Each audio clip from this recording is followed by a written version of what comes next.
scarcity market for Beanie Babies, and grassroots hype around the product long before social media. And there, we found they're waiting at a store for them to open up and to buy the newest.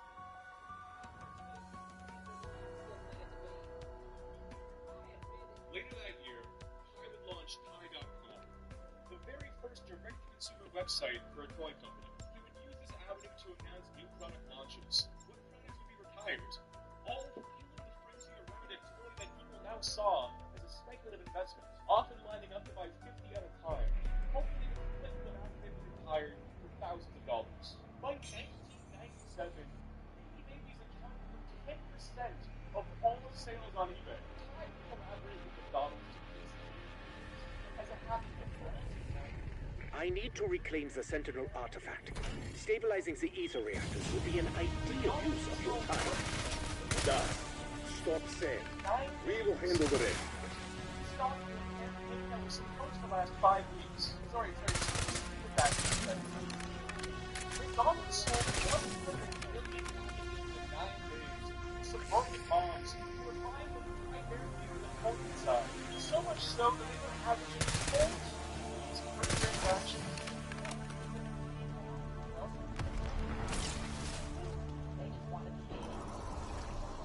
Trapped in the sphere of Psychov, Nexus had no chance. Mortally wounded, she yielded to the dark ether. Her spirit now only lives on. In me? Ignore that cheap knockoff of your fallen friend. My family takes priority now. Eddie, you let her die inside that hole. You could have saved her. And risk releasing the Forsaken. Nexus chose her fate. Mary and Samuel did not. Anywhere else is a miss.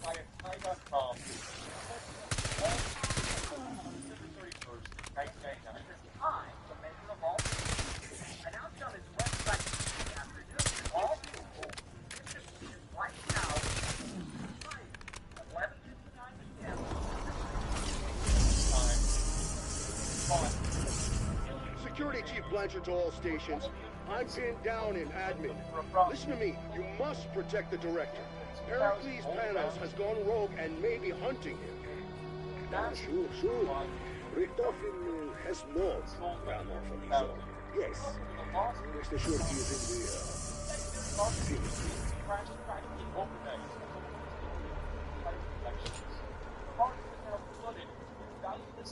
Polyester. And to this day, you can hear our words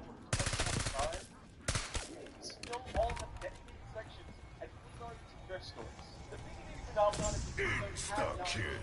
and yet another example of these praised market collapse. An event not at all written for novels, process package, cocktails, hogs, movies, webs, magic cards, Pokemon cards, any collectible with a low entry price and high secondary market.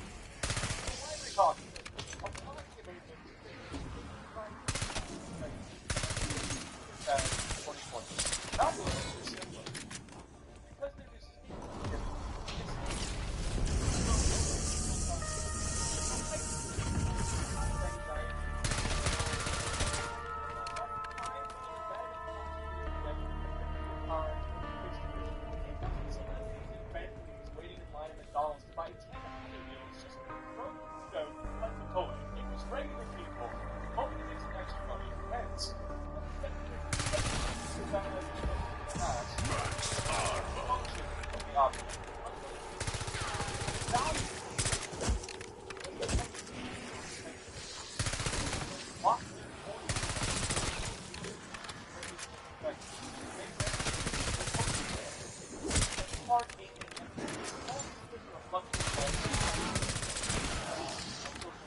Daisies aren't gonna push themselves.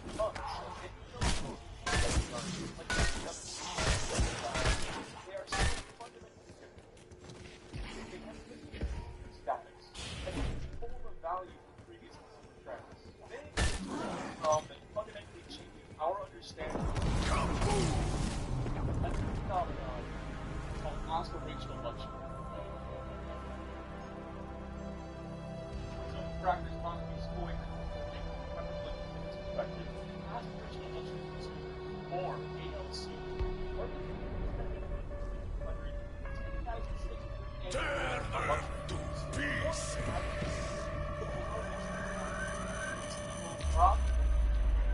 High earners, not Insist. Tossing septic grenade.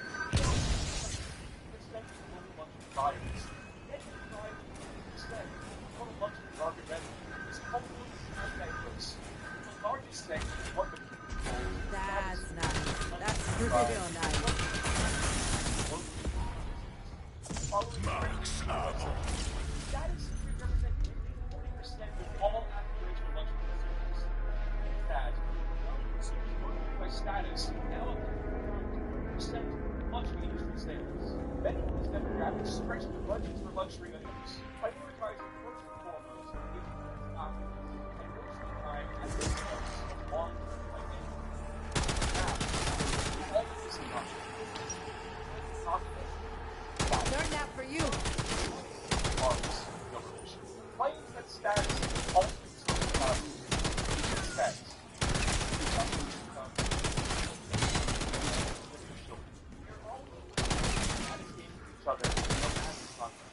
Status games are more money,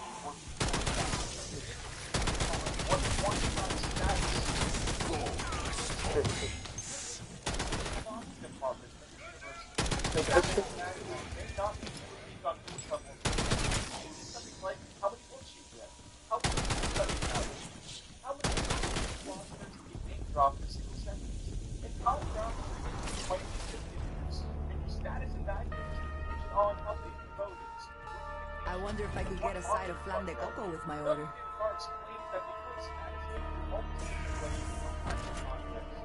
I can make this work. Status-seeking behavior is actually the primary driver of cultural production. The driver status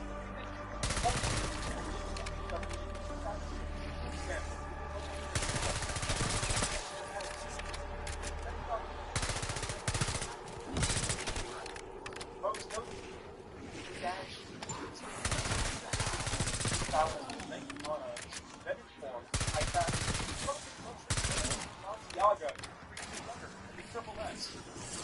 Moving with hand cannon.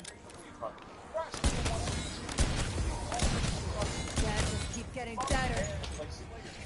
Double point.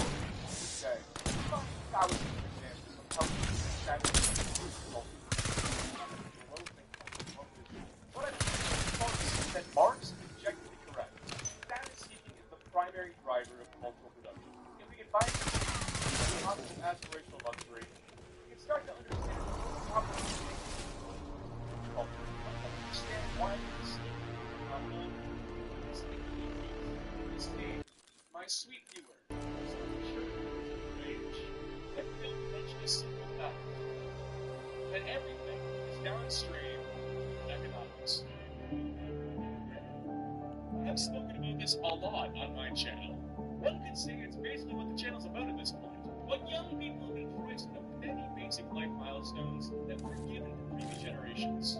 For example, things I got $2,800 per month, 177% rise in tuition, 1970 adjusted for inflation, a 220% increase in child care over the last 30 years. Again, adjusted for inflation, and normalization of debt.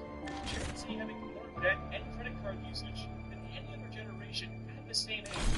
And all of this, while the real hourly median wage has only risen by like 10% since 1970. When I rattle off stats like these, and there are many, people often refute my claims of despair with the simple fact that we still exist in material prosperity. We're not going hungry, we have shelter, we don't work too much, we have a decent amount of free time, we can consume, things are generally fine. And for that, I would say yes, I agree with you. Things are generally fine. But what does that mean for a culture that's been priced out of its own future? What are the spiritual consequences for almost half of people under 35 believing they will never own a home? What if just 1% Race is reborn beauty? Who knows what cosmic forces shape destiny, but I have faith in pure intention. Future. This is the undeniable meaning crisis of millennials and Gen Z.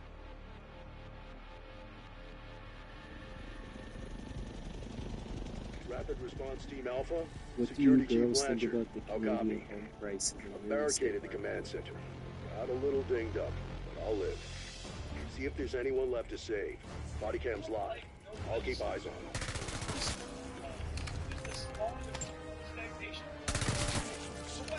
It's crazy expensive. Like, I know Canada's beautiful, but I can't afford to live there.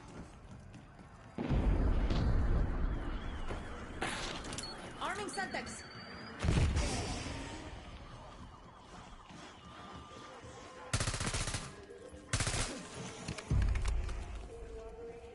Knee brains. Yeah, every time I hear people talking about Toronto or Vancouver real estate, I shudder. The prices seem astronomical compared to what you might pay elsewhere. Listen up. We've got 3 scientists unaccounted for. But Last are seen in they town. living or are they just surviving? Locating and extracting them is now your top priority.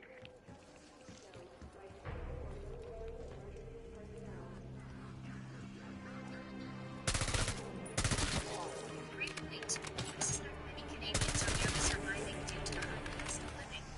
We may all be used for economic status. Their life is diminished by the constant struggle to make ends meet.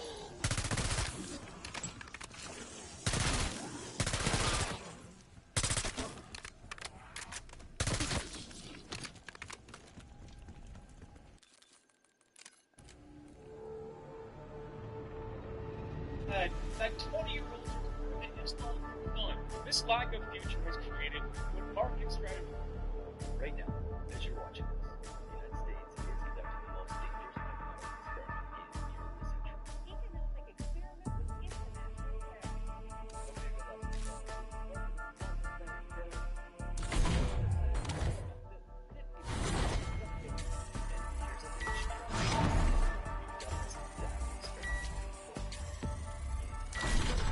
And it helped create the worst economic collapse in American history. And before you click away thinking this is some boring economics lesson, understand this. What's happening right now with American trade policy is not normal. President Donald Trump is ruining the economy on purpose. The average U.S. tariff rate has exploded from 2.4% in early January of 2025 to over 18%. Levels we haven't seen since the Great Depression. But this isn't just about numbers on a spreadsheet. This is about your job, your grocery bill, the price of your car, your mortgage payments, and whether your children will inherit an economy that works or one that's being broken by the same mistakes we made nearly a century ago. History shows us exactly how this story ends. Before we dive into what's happening today, we need to understand something fundamental about trade wars. They're not really about trade.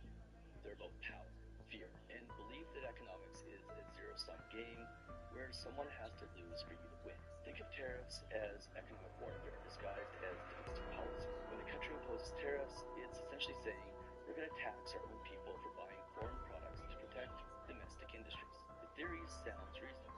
Make foreign goods more expensive, domestic goods become more competitive, domestic industries grow, and jobs are created.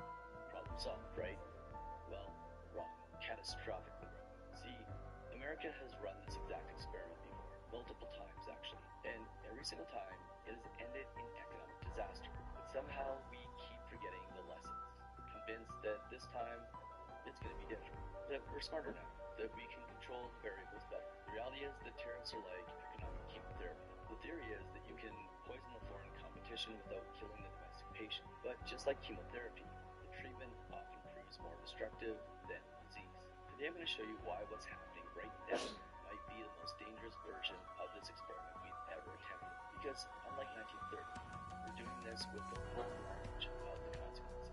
With a global economy that's infinitely more complex and interconnected, and with political leaders who seem determined to ignore every lesson history has taught us.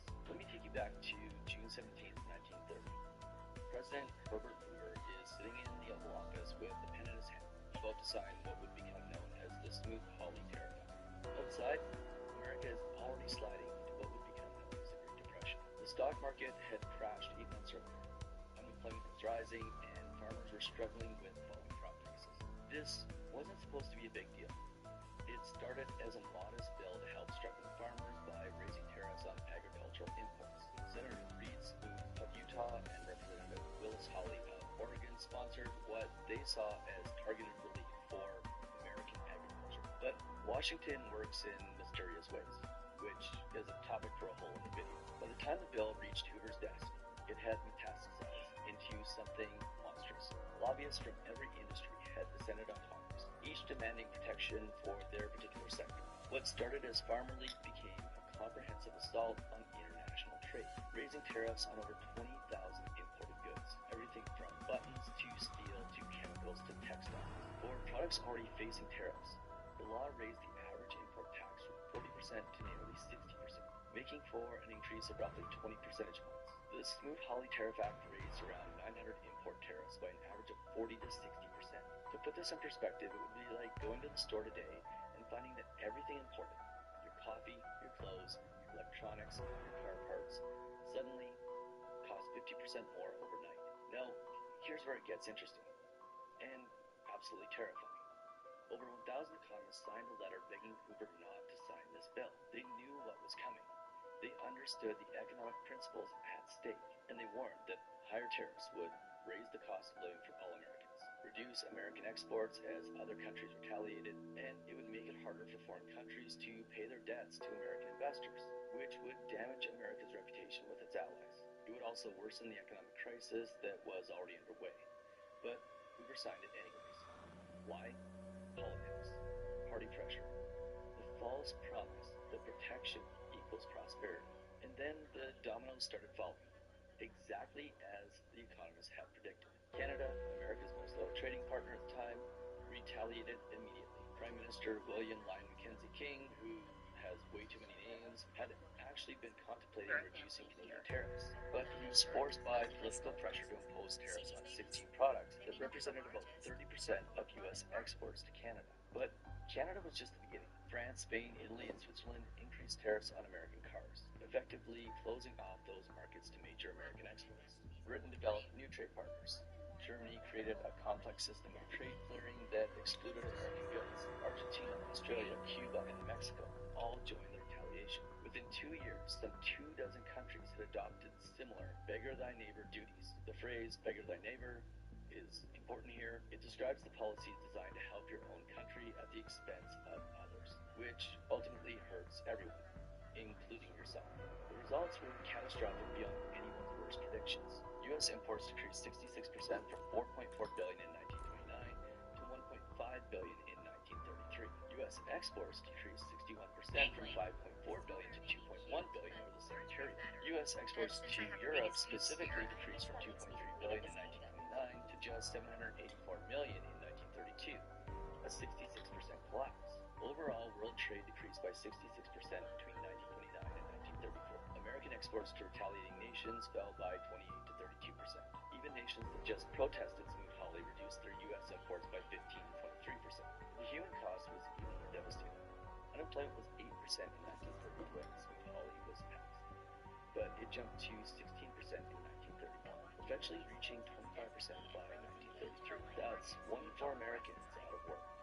More than 5,000 banks failed, hundreds of thousands were homeless, living in shantytowns called Hoovervilles, named after the president who signed the disastrous tariff bill.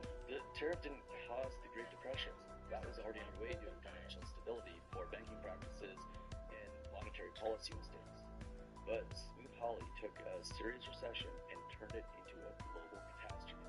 It transformed a manageable economic downturn into the worst economic crisis in modern history. But here's what's truly chilling.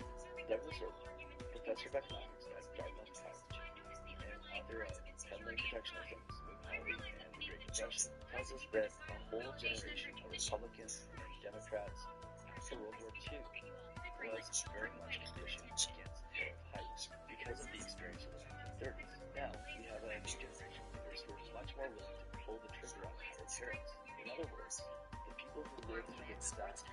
I extend a hand towards Rose. You know what, Miss Rose? Let's call a truce. Instead of competing against each other, let's showcase our combined strengths. Together, we'll demonstrate that love knows no bounds, and that every woman brings her own brand of magic to the table.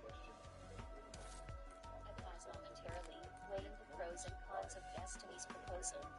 Ultimately, I decide to accept her offer, recognizing that cooperation might yield better results than confrontation. Okay, deal. I propose we start by taking turns showing plays our people and sell it for profit. Unfortunately, this same personal data can also end up in the hands of scammers and fraudsters. More often than not, it does. Not only that, these same data brokers are often responsible for the annoying calls and emails you receive all the time, trying to sell you stuff, and in some cases to even steal more of your information. I've personally spent years trying to scrape my personal phone number and email from the internet. Yet somehow data brokers keep finding it and selling it to more and more companies. Incogni reaches out to these data brokers on your behalf. They request that they remove any of your personal data, and they handle any of the objections. The process to get started is simple. It literally took me less than 5 minutes. That was 5 minutes invested for complete peace of mind when it comes to my personal data. And then all you do is kick back and let them do all the work. So if you want to take your personal data back with Incogni, go to incogni.com/NOLA or use the code NOLA at checkout and get 60% off the annual plan. It will be the best investment you make this year. So the question was, surely we wouldn't be stupid enough to try this again. Well, wrong. Dead wrong. Let me show you the pattern, because American history is littered with the wreckage of tariff experiments. Since 1790, U.S. tariff policy has alternated between revenue-driven and restrictionist phases, and each spike historically led to economic deterioration, not recovery. Take the Ford-New-McCumber tariff of 1922. It was among the most punitive protectionist tariffs passed in the country's history, raising the average import tax to about 40%. The justification, it was familiar: protect American industry, create American jobs, make America strong, maybe even great again. The result was totally predictable. Retaliation from European governments, higher prices for American consumers, and economic distortions that set the stage for the later Smoot-Hawley disaster. Or consider the tariff of 1828, known as the Tariff of Abominations. It set a 38% tax on some imported goods and a 45% tax on certain imported raw materials. The southern states, which relied heavily on trade, were devastated. South Carolina actually tried to nullify the federal tariff law, creating a constitutional crisis that foreshadowed the Civil War. Fast forward to more recent times, George W. Bush's steel tariffs in 2002 were supposed to boost Americans' struggling steel industry. The tariffs ranged from 8 to 30% on steel imports. Sounds reasonable, right? Protect American steel workers, strengthen domestic production, reduce dependence on foreign steel. Instead, the tariffs led to the loss of 26,000 jobs in steel-using industries. So while it protected the steel industry itself, it caused massive chaos for the industries that use steel as a product to make their goods. Why? Because higher steel prices made American manufacturers less competitive. Companies that use steel to make cars, appliances, and machinery suddenly found their costs skyrocketing while their foreign competitors enjoyed cheaper inputs. The cure was worse than the disease. The European Union retaliated with tariffs on Florida oranges, American cars, and other products, strategically targeting politically important states. The World Trade Organization ruled against the United States, authorizing over $2 billion in sanctions. Bush was forced to end the tariffs after just 18 months, but significant economic damage had already occurred. While there is some debate about the exact job impact, whether it was actually 26,000, with official government studies showing more modest effects, the consensus among economists is that tariffs created more problems than they solved. Even the seemingly innocuous chicken tax of 1964 created lasting economic distortions. America put a 25% tariff on imported trucks and chickens to retaliate against the European tariffs on American chickens. The chicken tariffs were eventually negotiated away. I mean, just for a second, you can't make this stuff up. We're literally talking about chickens here. But the truck tariffs remained, creating a protected market that lasted for decades and contributed to American automakers becoming complacent about fuel efficiency and innovation. Every single time, the pattern is always the same. Implement tariffs to protect American industries, other countries retaliate with their own tariffs, and trade volumes collapse. American consumers pay higher prices, American exporters lose foreign customers, the protected industries become less competitive, not more, the economy gets worse, not better, and politicians who supported the tariffs get voted out of office. The pattern is so consistent, so predictable, that you'd think we'd have learned by now.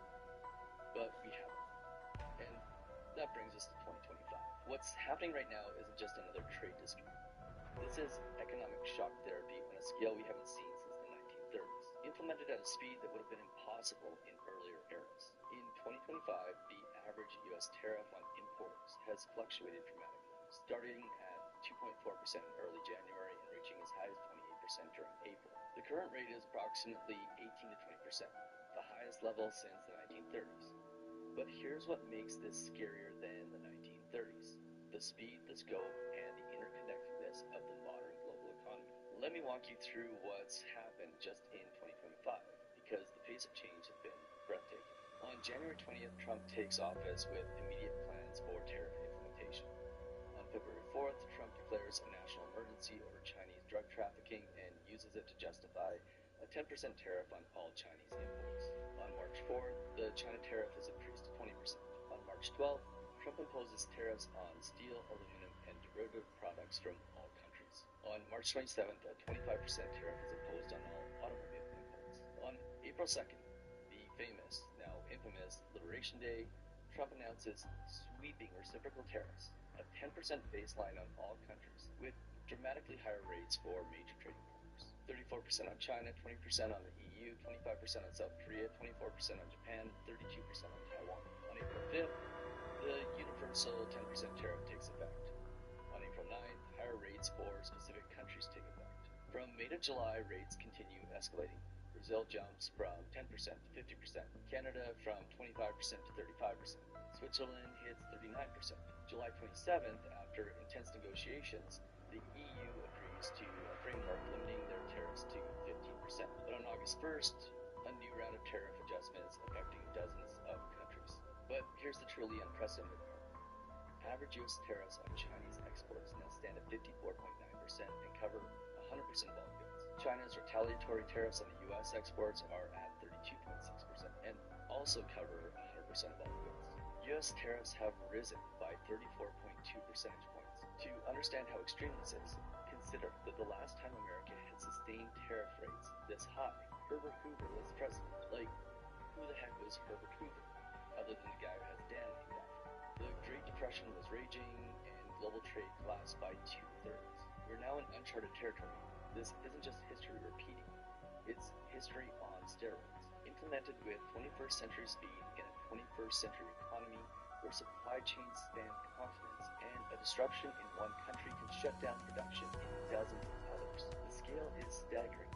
Based on 2024 import values alone, the current tariffs affect approximately 2.3 trillion of U.S. goods imported, or in other words, 71% of all U.S. goods that are imported from other countries, at least. We're not talking about protecting a few industries anymore. We're talking about fundamentally restructuring the entire American economy's relationship with the world. And unlike in the 1930s, when this happened gradually over months and years, the 2025 tariff experiment has been implemented in a matter of weeks and months, giving businesses and consumers no time to adjust, no time to find alternatives, no time to prepare for the economic shock. So what happens when you run the 1930 experiment with 2025 technology and global supply chains? Well, we're about to find out in real time, and it's not pretty. Let's start with the stock market, which has been convulsing like a patient in economic shock therapy. Just recently, U.S. stocks were battered by a massive sell-off as Wall Street reckoned with Trump's escalating tariff regime. Dow Jones lost over 500 points in a single day. The market volatility index spiked to levels not seen since the early days of the pandemic. Investors are essentially saying, we've seen this movie before and we know how it ends. But let's talk about what this means for regular Americans, because the abstract numbers hide very real human costs. The budget lab at Yale estimates that current 2025 tariffs raise consumer prices by 1.8% in the short run. That's a loss of purchasing power of approximately $2,300 per household on average. But that's just the average. For the lowest income families, the burden is much heavier, about $1,200 per year. For families barely making ends meet, that's groceries, gas money, school supplies for their kids. Let's get specific about what this means when you go shopping. Apparel prices are rising 38% from current tariffs. That $50 shirt now costs $69. Those $100 shoes now cost $140. If you have kids who are growing out of their clothes every year, you're looking at hundreds of dollars in additional costs. Food prices are up 3.3% in the short run, but fresh produce, it's up 7%. That's real money coming out of family grocery budgets, hitting hardest on the families who can least afford it. Motor vehicles face some of the steepest increases. Current estimates show motor vehicle prices rising 12 to 14% in the short run, equivalent to an additional $5,800 to $6,800 in the price of an average new vehicle. If you're planning to buy a $30,000 car, you're now looking at $36,000 to $37,000. That's a mortgage payment. That's a year of college tuition. But the consumer impact is just the beginning. Let's talk about what's happening to American businesses, because they're caught in an impossible squeeze. Businesses' pricing power is just getting a little weakened because consumer spending is starting to soften. According to Wells Fargo, translation, businesses desperately want to raise prices because of tariffs, but consumers are tapped out. They can't afford higher prices, but businesses can't absorb the tariff costs forever. And the retaliation is swift, it's strategic, and it's devastating. China didn't just sit back and take the punch. They retaliated with tariffs of 15% on coal and liquefied natural gas and 10% on oil and agriculture machinery. In March, they added 10 to 15% tariffs on select U.S. agricultural products. By mid-2025, China's average tariff on U.S. exports reached 32.6% on pretty much everything that they import from the U.S. The European Union announced a two-phase retaliatory plan targeting $26 billion in U.S. imports. Phase 1 reinstated tariffs on iconic American products like bourbon whiskey, hitting Kentucky distillers who had nothing to do with the Chinese trade policy. Phase 2 would impose tariffs on an additional $18 billion in U.S. industrial and agricultural goods. The human stories behind these statistics are heartbreaking. American farmers who spent decades building relationships with Chinese buyers are watching their markets disappear overnight. Bourbon distilleries are facing 50% tariffs in European markets, and some countries have just stopped buying bourbon completely. Tech companies are scrambling to find alternatives to Chinese components, often at dramatically higher costs. Meanwhile, the federal government is collecting record tariff revenue, over $150 billion so far in 2025, a 78% increase from the same period last year. But here's the thing, politicians don't want you to understand. This isn't free money. Every dollar of tariff revenue represents higher costs that American businesses and consumers are paying. It's not China writing checks to the U.S. It's American importers paying the bill, and they're passing those costs on to you. Now, you might be wondering, if this is such a terrible idea, why do smart people keep trying? The answer is actually pretty simple.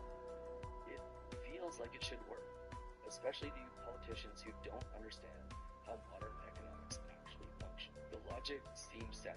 Tax foreign goods, make domestic goods more competitive, create American jobs, achieve energy independence, make America great again. It's a compelling narrative that appeals to our instincts about fairness and self-reliance. But economics isn't that simple, especially in 2025. Here's what makes the 2025 experiment exponentially more dangerous than anything we attempted in 1930. First, modern supply chains are impossibly complex. When Henry Ford was building cars in the 1930s, most of the parts came from within a few hundred miles of Detroit. Today, a single iPhone contains components from dozens of countries. An American car might have its engine made in Mexico, its transmission made in Germany, its electronics made in China, and its steel made in South Korea, all assembled in a plant in Alabama. This means that tariffs don't just affect final consumer goods, they affect the cost of producing everything. Federal Reserve economists estimate that if an across-the-board 25% tariff is fully passed through to finished goods, investment goods prices rise 9.5% compared with just 2.2% for consumer prices. That means the tools, machinery, and equipment American businesses need to compete just got massively more expensive. Second, the speed of the retaliation is unprecedented. In 1930, it took months for countries to coordinate their responses. Today, China can announce retaliatory tariffs within hours, and they can target specific American industries with surgical precision. They know that bourbon comes from Kentucky, a Republican state. They know that soybeans come from Iowa, a swing state. They know that tech components come from California, a Democratic state. Modern retaliation isn't random. It's political warfare designed to create maximum domestic pressure on American politicians. Third, the financial markets are infinitely more complex and interconnected. In 1930, if a bank failed in Kansas, it might take weeks for the effects to reach New York. Today, if a major company announces supply chain disruptions due to tariffs, algorithmic trading systems can trigger global sell-offs within milliseconds. Market volatility feeds on itself, creating cascading effects that can turn a trade dispute into a financial crisis overnight. Fourth, American consumers and businesses have evolved their dependence on imports, though the relationship is complex. What mitigated Smoot-Hawley's impact in 1930 was that only about a third of total imports were subject to duties, and those dutiable imports represented only 1.4% of GDP. Today, the tariff-affected goods represent a much larger share of economic activity, with current tariffs affecting approximately 71% of all U.S. goods imports by value. Two-thirds of household furniture and a significant portion of other household items are imported, creating massive exposure to tariff fluctuations. Recent data shows household furnishings and operations have seen notable price increases throughout 2025. Let me give you a concrete example of how this plays out. On March 27th, the United States imposed a 25% tariff on all car imports, significantly affecting Germany, the world's largest automobile exporter. But here's the thing, even American car companies are getting hurt because they rely on imported parts. An American pickup truck might have 40% of its components imported. So the tariff meant to protect American auto workers actually makes American built cars more expensive and less competitive. Motor vehicle prices are estimated to rise 12 to 14% in the short run, equivalent to an additional $5,800 to $6,800 on the price of a new car. For American families already struggling with high housing costs and stagnant wages, this represents a devastating blow to their purchasing power. Federal Reserve Chair Jerome Powell has specifically noted that PCs and AV equipment have become more expensive because of Trump's trade war. The computer you're watching this on probably costs more than it did 6 months ago, and the prices only go up. Fifth, the global economy is more fragile.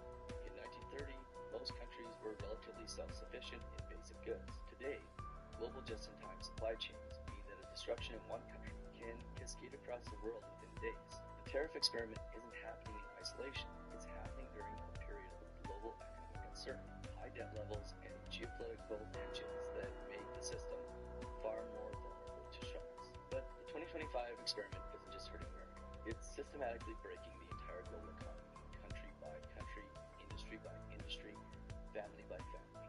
JP Morgan economists have downgraded their global economic forecast specifically because of the American tariff policy. Global real GDP growth is expected to be just 1.4% in the fourth quarter of 2025, down from 2.1% at the start of the year. That might sound like a small difference, but in economic terms, it represents trillions of dollars of lost output and millions of lost jobs worldwide.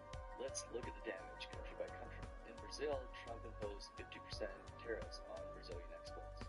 Even though Brazil's exports to the U.S. account for less than 2% of its GDP, and the countries have roughly balanced trade. And the question is, why target Brazil? Well, it's a political grievance over the treatment of the former Brazilian president. Economic policy is literally being driven by personal political vendettas. Then let's look at Europe. Economic activity has been running at an annualized rate of just 0.9% in the first half of 2025, and economists expect it to moderate further in the second half because of the tariffs. European stocks have pulled back significantly, with the pan-European stocks 600 trading at levels not seen since early July. Canada, perhaps the most tragic case, because Canada has historically been America's closest trading partner and ally. Well, Canada's long-run economy is projected to be 2% smaller in real terms due to both U.S. tariffs and Canadian retaliation. This is a self-inflicted wound on one of America's most important relationships. Then look at Southeast Asia. Economies like Vietnam, Indonesia, and Malaysia are among the most heavily affected as supply chains scramble to find alternatives to Chinese production. These countries are being whipsawed by trade policies they had no role in creating. And it gets worse because economists have run sophisticated computer models to estimate full global impact, and the results are catastrophic. Using multi-country economic models that account for complex supply chain interactions, they estimate that U.S. welfare declines by around 2% under current conditions, and nearly double that if full retaliation occurs. That's not an abstract number. That's your standard of living getting measurably worse because of policy choice. That's retirement savings losing value. That's college tuition becoming less affordable. That's the American dream getting further out of reach for millions of families. And we're doing this to ourselves. Unlike natural disasters or pandemics, this is entirely self-inflicted. We're conducting a massive economic experiment on ourselves and our allies, with our own prosperity as the stakes. The cruelest irony is that the tariffs aren't even achieving their stated goals. They're supposed to reduce America's trade deficit, but basic economics tells us that they won't. They're supposed to bring manufacturing jobs back to America, but higher input costs are making American manufacturers less competitive, not more competitive. They're supposed to make America stronger, but they're isolating us from our allies and making our economy more vulnerable, not less. So if we're living through this economic experiment, whether we like it or not, what should you be watching for? What are the warning signs that this is about to get much worse? Well, first, track the average tariff rate. The rate has fluctuated dramatically from 2.4% in early January to as high as 28% during April. Currently, it sits around 18 to 20%. If sustained rates consistently exceed 25%, we're in unprecedented modern territory that could trigger a global recession. Just think 2008 only worse. Watch inflation in goods. Goldman Sachs economists expect that eventually about 70% of the direct cost of tariffs will be passed on to consumers through higher prices. Current data shows specific goods inflation is already occurring, with household furnishings and operations seeing notable year-to-date increases. If core goods inflation starts accelerating rapidly, it means businesses are losing their ability to absorb tariff costs. And monitor retaliation. As of recent counts, China, Canada, and the European Union have announced retaliatory tariffs affecting $330 billion of U.S. exports. Every new round of retaliation means the experiment is failing and the economic damage is spreading. Track employment and GDP. Recent data shows GDP contracted 0.5% in Q1 2025 due to tariff-related trade disruptions, though Q2 rebounded to 3% growth as businesses rushed to import goods before the tariffs hit. Employment data showed only 73,000 jobs added in July, far below expectations. If employment growth consistently disappoints, it means the tariffs are destroying more jobs than they're creating. Then watch currency markets. If the dollar strengthens too much, it makes American exports even less competitive. If it weakens too much, it makes imports more expensive and feeds inflation even more. Currency instability is a sign that markets are losing confidence in American economic policy. You can also look at bank stress. Rising interest rates, economic uncertainty, and trade disruptions create stress in the banking system. In the 1930s, tariff-induced agricultural distress led to thousands of bank failures, particularly in rural areas. Watch for signs of stress in regional banks, especially those exposed to agricultural or export-dependent industries. For you personally, here's what you need to do. Diversify your investments. Trade wars create winners and losers, and you don't want to be caught on the wrong side. Consider major purchases now. Prices are only going up, especially for imported goods. Build an emergency savings. Economic experiments create economic uncertainty. Watch your job sector. If you work in exports, import-dependent industries, or global supply chains, have a backup plan. Contact your representatives. Congress gave the president tariff authority after Smoot-Hawley to fix the mess, but they can take it back to prevent future messes. So here we are, nearly a century after Smoot-Hawley nearly destroyed the global economy. And America is running the exact same experiment, just bigger, faster, and with more devastating potential consequences. The parallels are absolutely chilling. In 1930, well-meaning politicians thought they could protect American farmers and workers with tariffs. In 2025, well-meaning politicians think they can protect American farmers and workers with tariffs. In 1930, economists warned of disaster and were ignored. In 2025, economists are warning of disaster and being ignored. It took until World War II for unemployment to fall below the 1930s levels. The last time we tried this experiment, it took a world war to fix the economy. We had broken with our own trade policies. The difference is that in 1930, we stumbled into this disaster mostly by accident. Well-meaning politicians trying to help farmers during a crisis, not fully understanding the global consequences of their actions.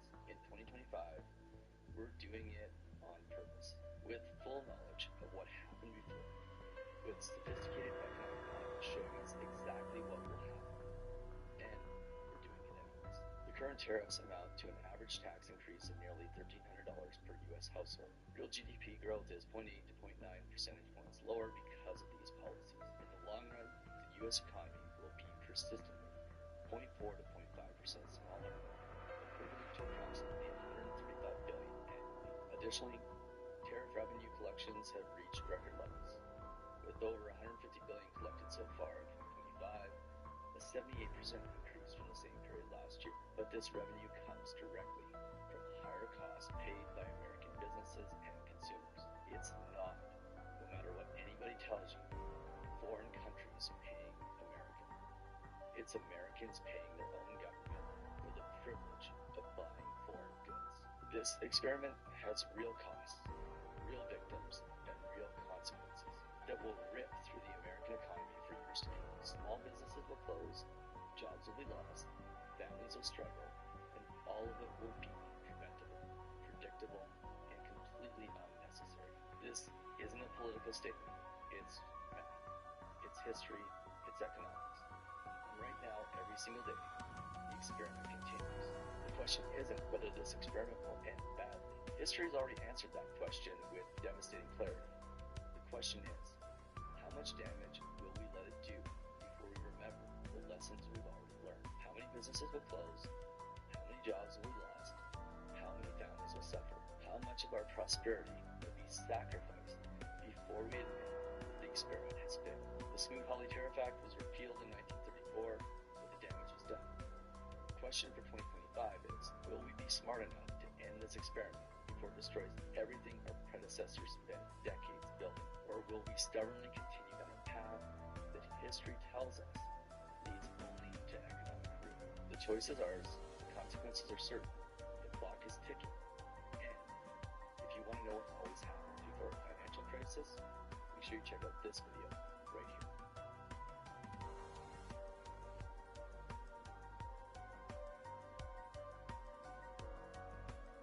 Thank you to War Thunder for sponsoring this video. The Great Depression was the worst financial crisis in history.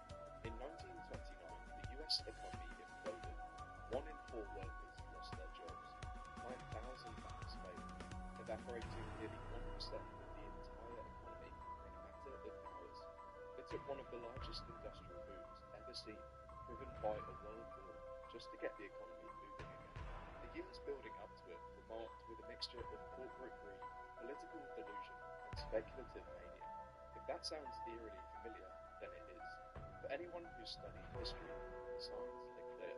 Today, American household debt has surpassed $18 trillion, more than the entire continent of Latin America and the European Union combined. The average American worker has been stuck with wages that haven't kept up with house prices, sinking further and further into debt, which isn't just bad for individuals, it exposes everyone to a broader risk. Regional banks are quietly failing, replaced instead with speculative mania, crypto bubbles, AI stocks, and meme-driven IPOs.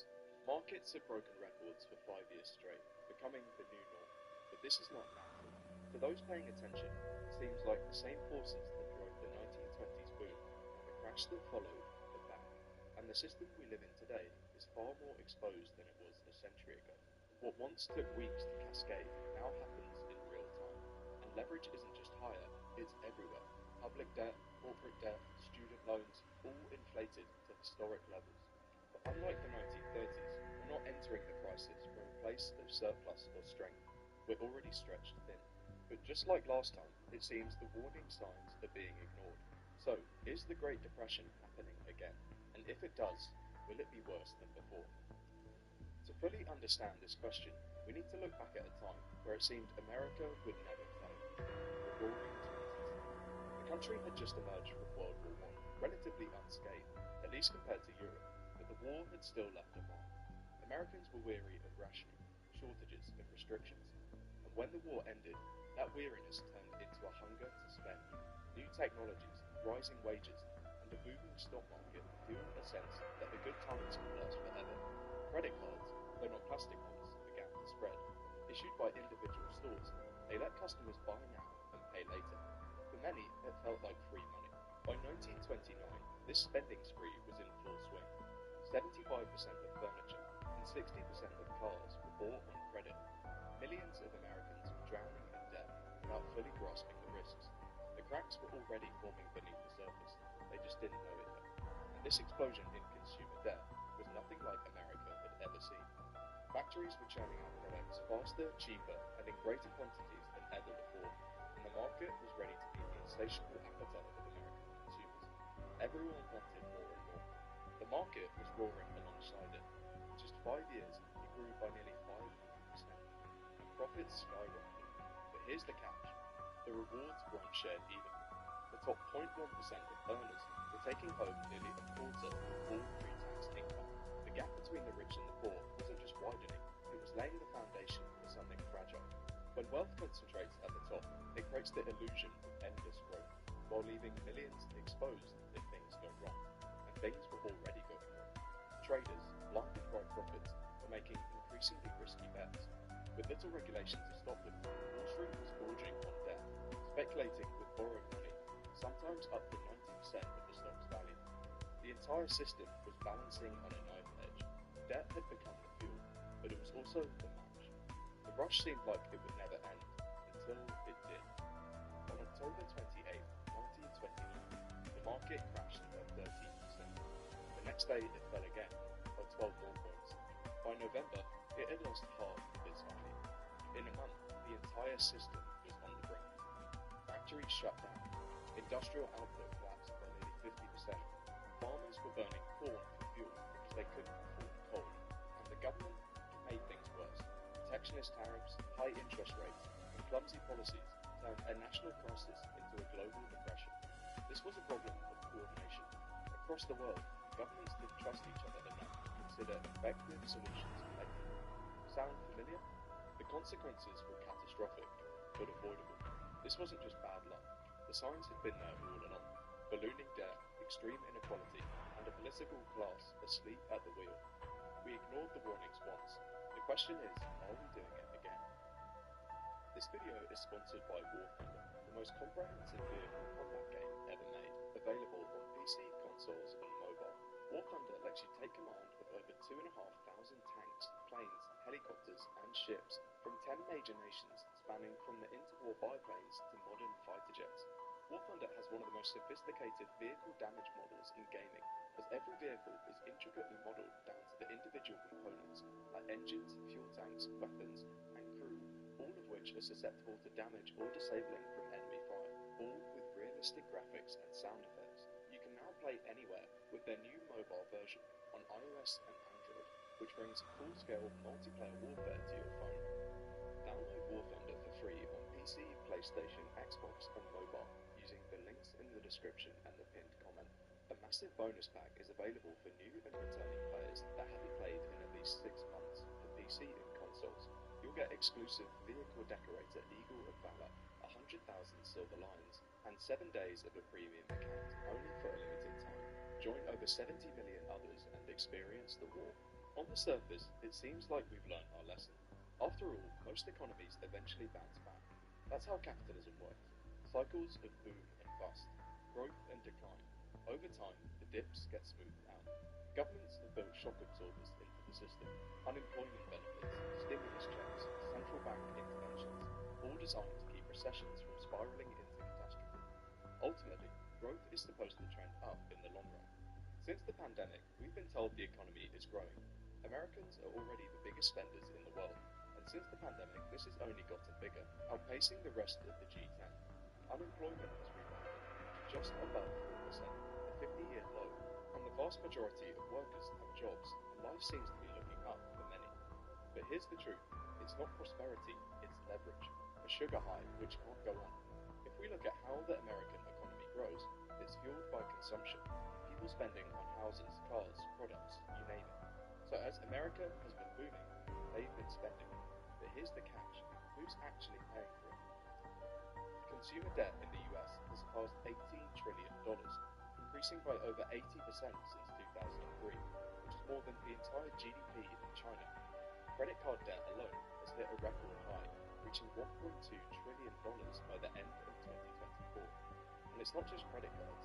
More Americans than ever are turning to buy now, pay later schemes just to get through the week. It's a dangerous pattern. People borrowing more, often without fully grasping the risks.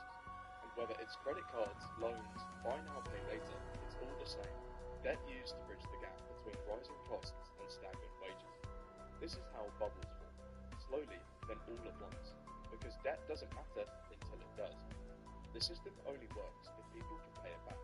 And quietly, more and more can't. Credit card delinquencies have hit a 12-year high. 4 in 10 Americans have missed a payment on a short-term loan in the past year. All while households struggle, corporations have learned to lean on the same crutch. Many major firms have taken out record levels of debt, not to innovate or expand, but to survive. In some cases, debt has not been used for future growth, but instead for stock repurchases or dividend payouts, prioritizing short-term investor satisfaction over long-term stability. Cracks are spreading, but they're not random. They're the inevitable result of a deeper problem. For the past 40 years, wages in the US barely kept up with inflation. The average American today has the same buying power they did in 1978, but the cost of living, especially the cost of education, has exploded. College tuition has skyrocketed, and Americans now nearly owe $1.8 trillion in student loans. That's not just a number, it's a sign of a system where families are forced to take on massive debt just to access the same opportunities their parents could afford without it. And the more debt they take on, the more tuition rises. It's a self-perpetuating cycle. As long as there's demand for the promise of the American dream, universities keep raising prices, and families keep borrowing, digging deeper into generational debt. But this isn't real growth, it's survival on borrowed time. And it's not just about education. The debt trap feeds into a much bigger issue, one that's quietly shaping the entire economy. It feeds into inequality. Just like in the 1920s, the gap between the rich and poor is growing fast. The richest 1% of Americans now make nearly 139 times as much as the bottom 20%. Wages aren't rising fast enough to keep up, and the result is a system where most people are running harder just to stay in place, while a tiny fraction races ahead. This isn't just about unfair paychecks. Inequality drags the entire economy down. When workers feel stuck, their motivation collapses, productivity slows, and people do less because they expect less in return. That stagnation shows up in the data. In the 1920s, America was building. Factories expanded, assembly lines got faster, electricity reached more homes, and farming became more efficient. Productivity surged. That investment didn't stop the crash, but it helped lay the groundwork for the recovery. Today, we're not building much of anything. Instead of expanding what we can produce, we're stuck in place. Companies aren't focused on long-term growth. They're chasing short-term profits, squeezing the system for every last dollar or shareholder value. Rather than investing in things that build long-term strength, like infrastructure, education, or innovation, companies are pouring billions into stock buybacks and low-wage jobs that offer little future value. In April 2025 alone, US companies announced $230 billion worth in buybacks, the second highest amount ever recorded. But why does that matter? Because in the 1920s, corporations did the same. Profits were artificially inflated through share manipulation and creative accounting. Real investment was neglected, and when the downturn hit, there was nothing underneath to cushion the fall. Today, it's even riskier. This short-termism doesn't just weaken companies, it leaves ordinary people exposed. Over 60% of Americans are invested in the stock market through 401ks, index funds, or retail investing apps. A market crash now wouldn't just wipe out the rich, it would gut retirement accounts, pensions, and middle-class savings. But what about smaller banks? Wall Street might be breaking records, but the high street is struggling to survive. The regional banks are under pressure. Silicon Valley Bank was just the canary, but it wasn't alone. In 2023, 5 US banks failed. 3 more followed in 2024 and early 2025, and nearly $1 trillion in commercial mortgages are coming due this year. With interest rates climbing, many of those can't be refinanced. This doesn't just squeeze property firms, it threatens the banks that back them. What we're seeing isn't isolated, it's systemic. And what's the response? More borrowing. Federal debt has surpassed $34 trillion, and interest payments alone are now close to $1 trillion a year. To put that into perspective, with that amount of debt, you could buy Tesla 11 times over. There's a pattern. More leverage, more exposure, more risk. And this time, it's not just America. In the 1920s, the financial system was still connected. Gold standard market economies, and trade agreements existed, but it was much simpler, much less integrated.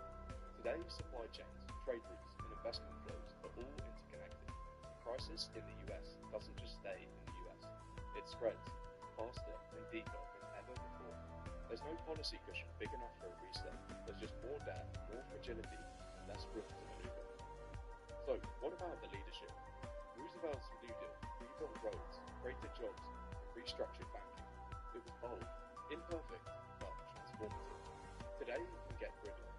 Congress can't pass a bill without spectacle, and in the 118th Congress, only 1% of proposals became law, a deliberate sacrifice of substance in favour of partisanship.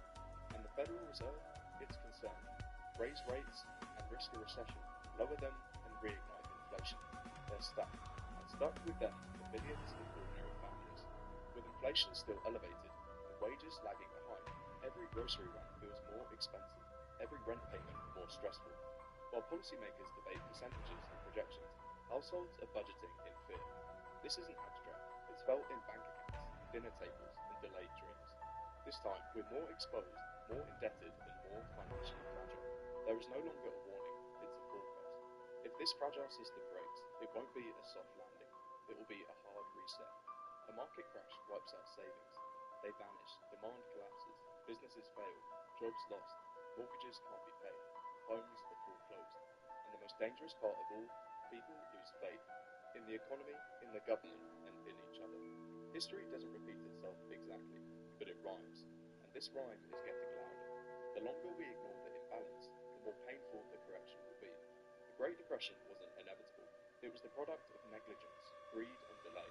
And if nothing changes, something much worse is coming. Again, thank you to War Thunder for sponsoring this video. Don't forget to play it for free on PC, PlayStation, Xbox, or mobile now by using my links in the pinned comment or video description.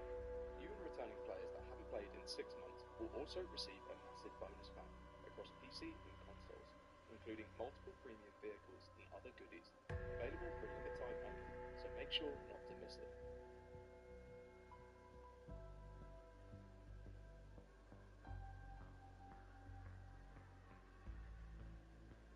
At Warcraft Union, we've covered how our economy has been rigged by large and powerful industry groups, big tech, big oil, big pharma.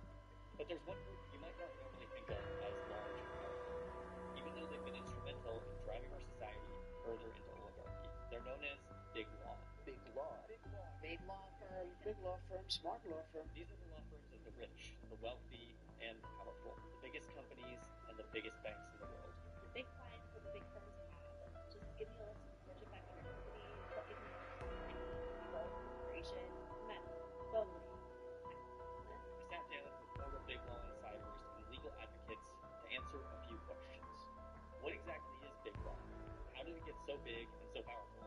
And what's going to happen to these firms under Trump? These are people that are bad people, really bad people. They tried to turn America into a corrupt, communist, and third world country. But in the end, the thugs failed and the truth won. So let's start with when law got big. To understand the rise of big law, we need to look at the rise of the modern corporation. That's because you should really think of these big law firms as the conciliaries of oligarchy, or basically like their right-hand man. In mob movies or TV shows like Breaking Bad, when a criminal enterprise gets too big and starts running into problems with handling their money or enemies that want to take them down, they bring in a lawyer that they can trust to help them navigate those problems. Revenues from the salon go to the owner. That's you. Your filthy drug money has been transformed into nice, clean, taxable income brought to you by a savvy investment in a thriving business. Corporate America reached a similar inflection point in the 1950s and 60s when the post-World War II economy was booming. As American businesses got bigger and more global, they needed to deal with new laws, rules, and regulations. That's where lawyers come in, not just to represent businesses in court, but to act as their trusted advisors in navigating a new and complex world. Then there were also these pesky people called workers and consumers, whose interests were at odds with growing corporate power. At the rise of people trying to build powerful workers, specifically people trying to build power. So you have folks like Rob Nader, who was willing to make big business decisions to recovery, a working popularity in the early 1970s, 1971. U.S. Power, who was trying to become a Supreme Court justice, wrote a memo to what would it look like to use litigation, to use the courts, to improve the power, to strengthen the power of corporations in the United States. And with the power, they were looking at how do we shut this down? What are the best avenues to reinforce the power of capital? And one of his recommendations was that it was very easy to do that by the court. The memo, known as the Powell Memo, is sort of like moments in a mob movie when the bosses have gotten all the money they could ever dream of, but then they realize what they really want is total domination. You started this thing, you ever dreamed of having $5 million? I know for a fact that you didn't. I know for a fact all you needed was $737,000. I'm in the empire business. Powell memo and the subsequent shift in how businesses viewed themselves ushered in an age of shareholder capitalism and monopolization, which got hypercharged under the Reagan administration when deregulation, tax cuts, and free market policies became the name of the game. We had almost every interview the Reagan administration the government was trying to create rules that allowed big corporations to amass more money, and then the big law lawyers were able to help those big corporations take advantage of new opportunities that came with reducing regulation. This was a feast for corporate lawyers. Every merger, every hostile takeover, every buyout meant more billable hours and more work for their firms. And this is where the big firms that we're going to talk about really get big. Take, for example, Paul Weiss. Some of their top clients are Exxon, Chevron, Johnson & Johnson, JP Morgan Chase, and Richard Sackler. Or Wilmer Hill. They work with Northrop Grumman, the weapons manufacturer, General Electric, T-Mobile, and PepsiCo. How about Perkins Coie? They work with Boeing, Amazon, Google, and Texaco. They have represented many entities that are doing some of the most egregious anti-worker, anti-union organizing in the country. For many of these law firms, representing their clients doesn't stop outside the courtroom. Often these firms will go directly to federal agencies to advocate for rules and regulations that benefit their clients. This is just a different kind of lobbying, but it doesn't require lawyers to register as lobbyists, so it flies under the radar, helping firms like Sullivan & Cromwell rake in massive profits while staying in the shadows. But there's yet another level to this relationship too. Another layer to how big law firms maintain their power and influence over the legal system. It's called regulatory capture. When we talk about regulatory capture, we talk about the existence of agencies not able to serve their function because the individuals who lead or staff them are inflicted. There's potentially no better example of regulatory capture than the career of Eric Holder. In 2001, Eric Holder is a partner at Covington & Burling, an elite law firm known for working with the biggest banks in the country. Banks like JP Morgan Chase and Citigroup, the ones who helped create the 2008 financial crisis. In 2009, he left the firm because Barack Obama had just been elected President of the United States, and he wanted to tap Holder to be the new Attorney General. So this private corporate lawyer coming from a firm that represents the biggest banks in the world would be the country's top law enforcement official. In 2015, after 6 years as the Attorney General, Eric Holder left the government, but not to retire. He walked out of the DOJ back to Covington & Burling, where they, allegedly, always had an office waiting for him. During Eric Holder's time in the government, not a single banking executive was prosecuted for the fraud that they committed. Examples like this exist across the government. Lanny Breuer, former White House counsel, jumps to Covington for a while, leaves to work with Eric Holder in the DOJ, and then leaves to go back to Covington. Loretta Lynch, Attorney General after Holder, leaves and is now a partner at Paul Weiss. This is a feature of big law. It helps them protect their corporate clients from government regulation because corporate lawyers staff the government. And it helps them with their marketing. Covington, by hiring Eric Holder, is a reputation where able to capitalize on public service at the highest level.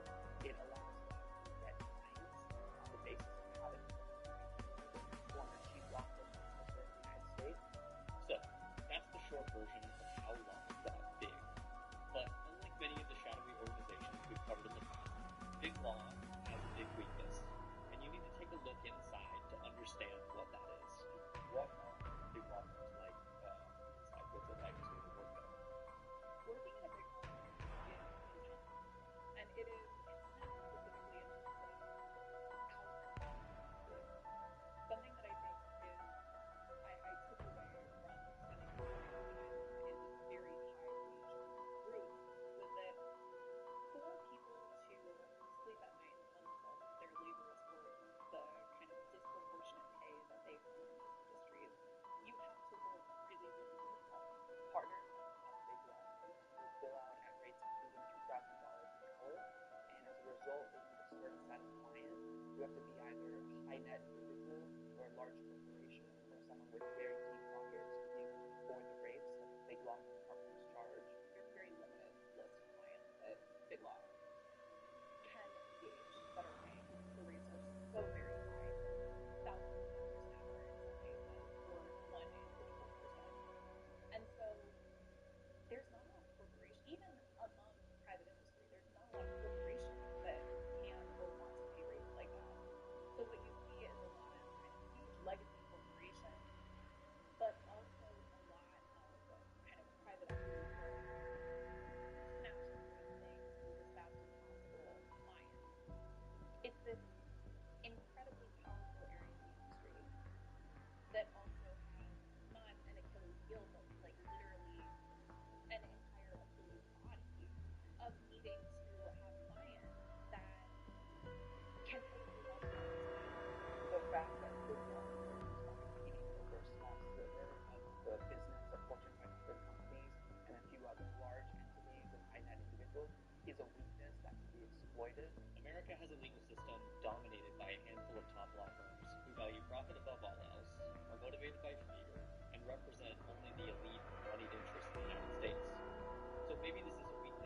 their influence on the government itself. Now, President Trump is putting certain law firms on notice. Since January, Trump has signed more than 100 executive orders, and in some of those orders, Trump is targeting law firms directly tied to prosecutors involved in cases that have been against him. Well, starting in February, Trump signed 7 executive orders that name specific law firms. The orders say that the firms should have their security clearances revoked, they shouldn't be allowed in government buildings, and government agencies shouldn't be working with them. Basically, he's attacking their bottom line directly. He's making it impossible for them to do business. If these firms can't work with the government at all, they can't represent their massive corporate clients, and without the biggest corporations in the world, their business model doesn't work anymore. When a lawyer's career is based on money on this particular scale, it is going to be exploited. If you are a consultant partner and you're used to making $9 to $15 million per year, it's very undesirable to come into a position where you're $6 million per year, particularly if you're used to flying private planes, mortgage, private school, you have all these expenses that you are just with all your life. So, why is he doing this? Is Trump putting a leash on big law and limiting their influence on our system? Most of their work is reinforcing power corporations. Some of their work, some piece of their program method is often suing the administration and is doing work on behalf of the communities who are under attack by Donald Trump. After all, that's what happened in the first Trump administration. Core Trump agenda items, like his Muslim ban, were challenged through pro bono work from fellows at big law firms. And so even with only a small fraction of what they do, it doesn't make sense for us to the big cause. It is still real litigation, still real lawyering. It doesn't matter why Trump knows that person. He wants to eliminate them as a threat to the violation of the court. So this time around, after using their 4 years of power plan, the second Trump administration fired the first shot against big law. And all those same elements we went over that made law big also made them weak in attacks. Paul Weiss and 8 other firms approached the Trump administration to make a deal so they wouldn't be targeted. Skadden Arps is going to provide $100 million in pro bono legal services during the Trump administration to causes that the president and Skadden Arps both agree with. The president says that includes veterans issues and law enforcement issues, among others, with each of them offering millions of dollars of free legal services. So these attacks do 2 things. First, it gives Trump legal representation to use for his agenda. He says he'll use it for negotiating trade deals, doing veterans work, defending immigration cases, and potentially defending police officers. But second, it eliminates a potential challenge to his agenda. If lawyers are afraid to bring pro bono cases against the government, it clears the way for him to do what he wants. Big law lawyers are not on the vanguard of the resistance, but they have the ability to affect lawyers and law firms with money to offer potential roadblocks to the administration. We've seen how important it is to have law firms take on these pro bono assignments. We've seen how much that has been a check on even Trump the first time around. So without that happening this time, I think that there are big concerns about how the legal system will hold up, will continue to, if the legal system will continue to serve as a check on the president at all. As we've talked about throughout this piece, big law is a key factor of our oligarchy that we need to reform. So Trump is sort of right to take them on, but his attacks, driven by personal grievances, aren't going to structurally reform the legal system. He's sort of like a mob boss himself, who doesn't want to take away the power of big law, but instead he wants to control it for his own agenda. I'm taking it. And what's even worse, Trump and his world, they're captured by big law too. Look at Joseph Barlow, Deputy U.S. Trade Representative, former Scott Marks lawyer. Brian Morrison, General Counsel for the Treasury, formerly a Sidley Austin lawyer. Crystal Kimball, General Counsel for the National Labor Relations Board, formerly a lawyer at Morgan, Lewis & Bockius, where she represented big corporations against labor disputes, helping stop unionization efforts. So not only is Trump not fighting the influence of big law, he's surrounded by it. He's a part of it. The fact is, nobody really knows where this all goes from here. Some of these big law firms are finally taking this are striking down these executive orders. In response to two separate lawsuits brought by Jenner and Block in Wilbraham, two different federal judges appointed by George W. Bush temporarily blocked the Trump administration from enforcing parts of the executive orders targeting those law firms. Which is good. Hopefully that continues. But it's not the whole story. A return to the status quo means a return to a weak legal system dominated by a few with a perfect power in play. Instead, we should use this moment to push for a better system. And as long as profits remain the only real principle, they're sitting ducks for exploitation, whether from Donald Trump, another powerful figure, or the next big crisis. Oliver E. and Oliver E. lawyers will result in the end. When we look at the current moment that we find ourselves in, it's been clear that lawyers have free to do that.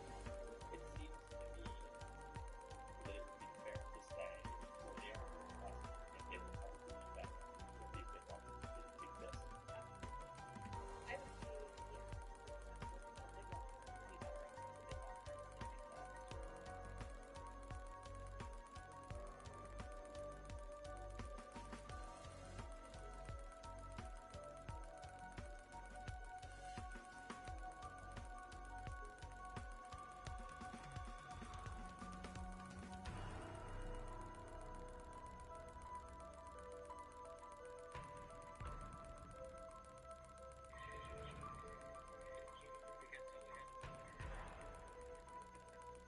Times of distress, I have a tendency to be rather sarcastic because I always say I'd rather laugh than cry, and it's kind of one of those situations where you're literally throwing all your belongings to the street at one time. You're not being evicted, your wife's not kicking you out of the house. Maurice Gutierrez lives in Naples, Florida. His house flooded in 2022 when Hurricane Ian made landfall on the southwest coast of Florida. One of the strongest September hurricanes to strike the U.S. in decades. A significant storm, again a Category 4. The street will never be the same. You know, trees gone, neighbors gone, homes are gone. And here I am today rebuilding because I love this place. A year later, Maurice got a notice from his insurance company. They would double the premium to $75,000 a year. The year after that, it was almost every $9,000 a year. Now, on a fixed income retiree, that's not chump change. So Maurice decided to drop his coverage. Now he's one of hundreds of thousands of Floridians that are going there. That means they're living with no home insurance. In a state that is set to have a record hurricane season this year. Florida under Governor Ron DeSantis is a warning. This is what happens when a government capitulates entirely to the insurance companies. We went to Florida to talk to other homeowners like Maurice. We found out that residents are being priced out of coastal communities, and sketchy insurance companies are thriving under DeSantis' policies. It's essentially trickle-down economics, but for insurance companies. And the health insurance crisis isn't just a problem in Florida. People around the Bay and across the state are now being told their homeowner insurance policies will not be renewed. State Farm said they're discontinuing coverage for some customers. Several major carriers are pulling out of Iowa and other states. Experts warn the collapse in the homeowners insurance industry could take on the entire market. Should those systems start to collapse, or should that business model collapse, it could take down the entire American economy. With it, it could take down the global economy. The water came up to this line right here. At first it's like, it can't get much worse. It can't get much worse. And then it's like, oh my God, when's it going to stop? Maurice has lived in Florida most of his life. Raised in Miami, so hurricanes to us are, as far as I'm concerned, a weather. You know it's coming. You prepare. You don't get complacent, but you get used to it. Neither of our Floridians is enforce the cutback or go without insurance. That option allows me to manage my close. Okay, let's back up and talk about how insurance actually works. Insurance companies determine premiums for you based on risk assessments. Generally speaking, the higher the risk, the higher your premium. The assessed risk factors in the quality of living to your neighborhood, what kind of dog breed you own, and of course, natural disasters. So, if you have a wildfire risk in California and hurricane risk in Florida, if those two things are supposed to balance themselves out. But if the flood warnings and natural disasters increase, the insurance business model has been reduced. And what's happening is the risks of some of those perils, climate-driven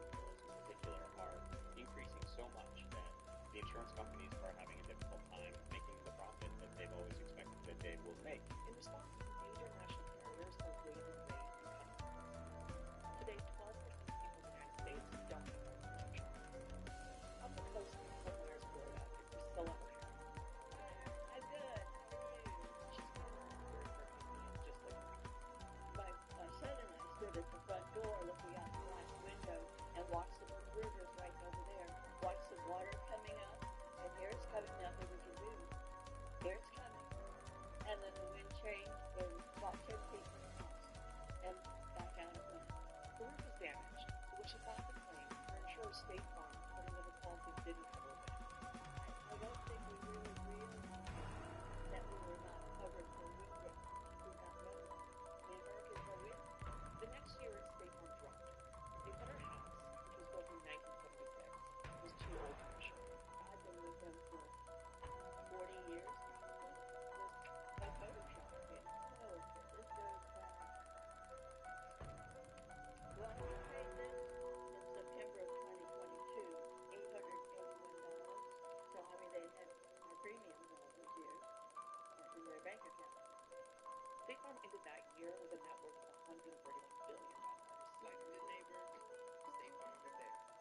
The roof damage cost her over $6,000, which she paid out of pocket. Okay, you can tell a little bit. There's a little different shade. Cost her $6,292. $6,292 to have it replaced. Priscilla shopped around. She couldn't find an insurer that she trusted. I want a company that I know something about, not some company I've never heard of. Yeah. If we had that roof damage, I could do it again, I guess. Don't want to, but I guess I could. So what exactly happens to someone if they don't have insurance? If you don't have insurance for your home, you might lose your mortgage, or you might face higher mortgage rates. And worse, if you have a disaster and your home is uninsured, then you lose the value of that home, or you face that out-of-pocket cost to repair that house, which could be hundreds of thousands of dollars or more. So it can be absolutely bankrupting. Priscilla and Maurice both get out their homes. But if you have a mortgage, you have to have homeowners insurance. So for people who can't find insurance, Florida has something unique. A state-run, not-for-profit backstop that is absolute #1 insurer in the state. Citizen Property Insurance. Citizen Property Insurance, a state-run insurer called Citizens Insurance. Citizen Property Insurance was established in 2002, 10 years after Hurricane Andrew hit Miami. It's absolutely for sure, no question about it. It is going to happen tonight. Hurricane Andrew was, at the time, the fastest storm in the world's history, and it hit the insurance industry hard. And the state was facing the prospects of incredibly precipitous economic decline, and they wanted to avoid that. In 1992, Miami was a city of almost 2 million people. Lawmakers didn't want to see the city decline, so in 1993, they held an emergency legislative session and created what would later become Citizens Insurance. And it was wildly successful. It did provide insurance to people who couldn't buy it on the commercial market, but more importantly, it reversed the flow of people leaving the state. It canceled the possibility of that exodus, and it led to enormous growth. Citizens was supposed to be the insurer of last resort, but then the state was hit with a record hurricane season in 2004 and again in 2005.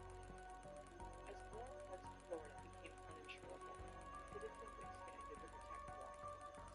Now, 1.2 million Florida residents have public instead of private insurance. This might sound simple.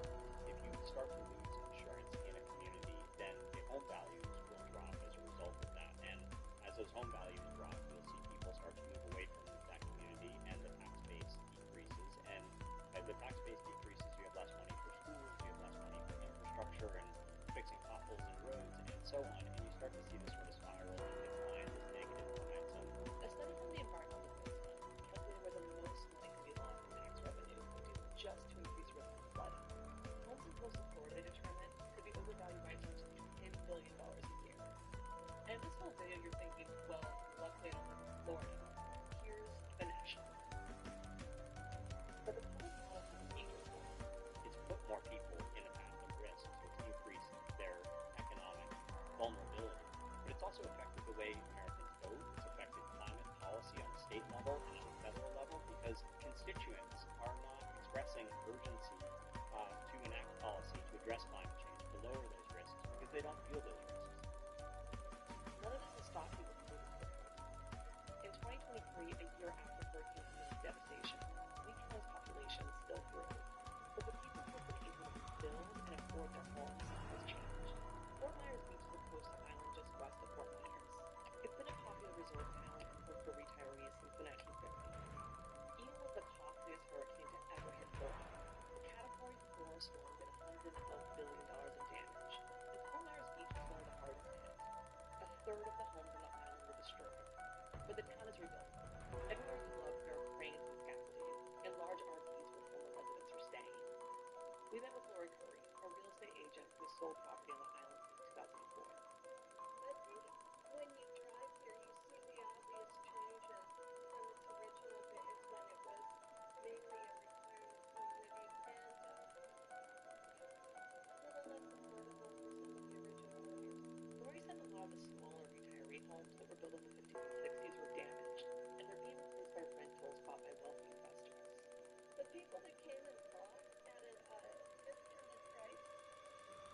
knew what they were doing.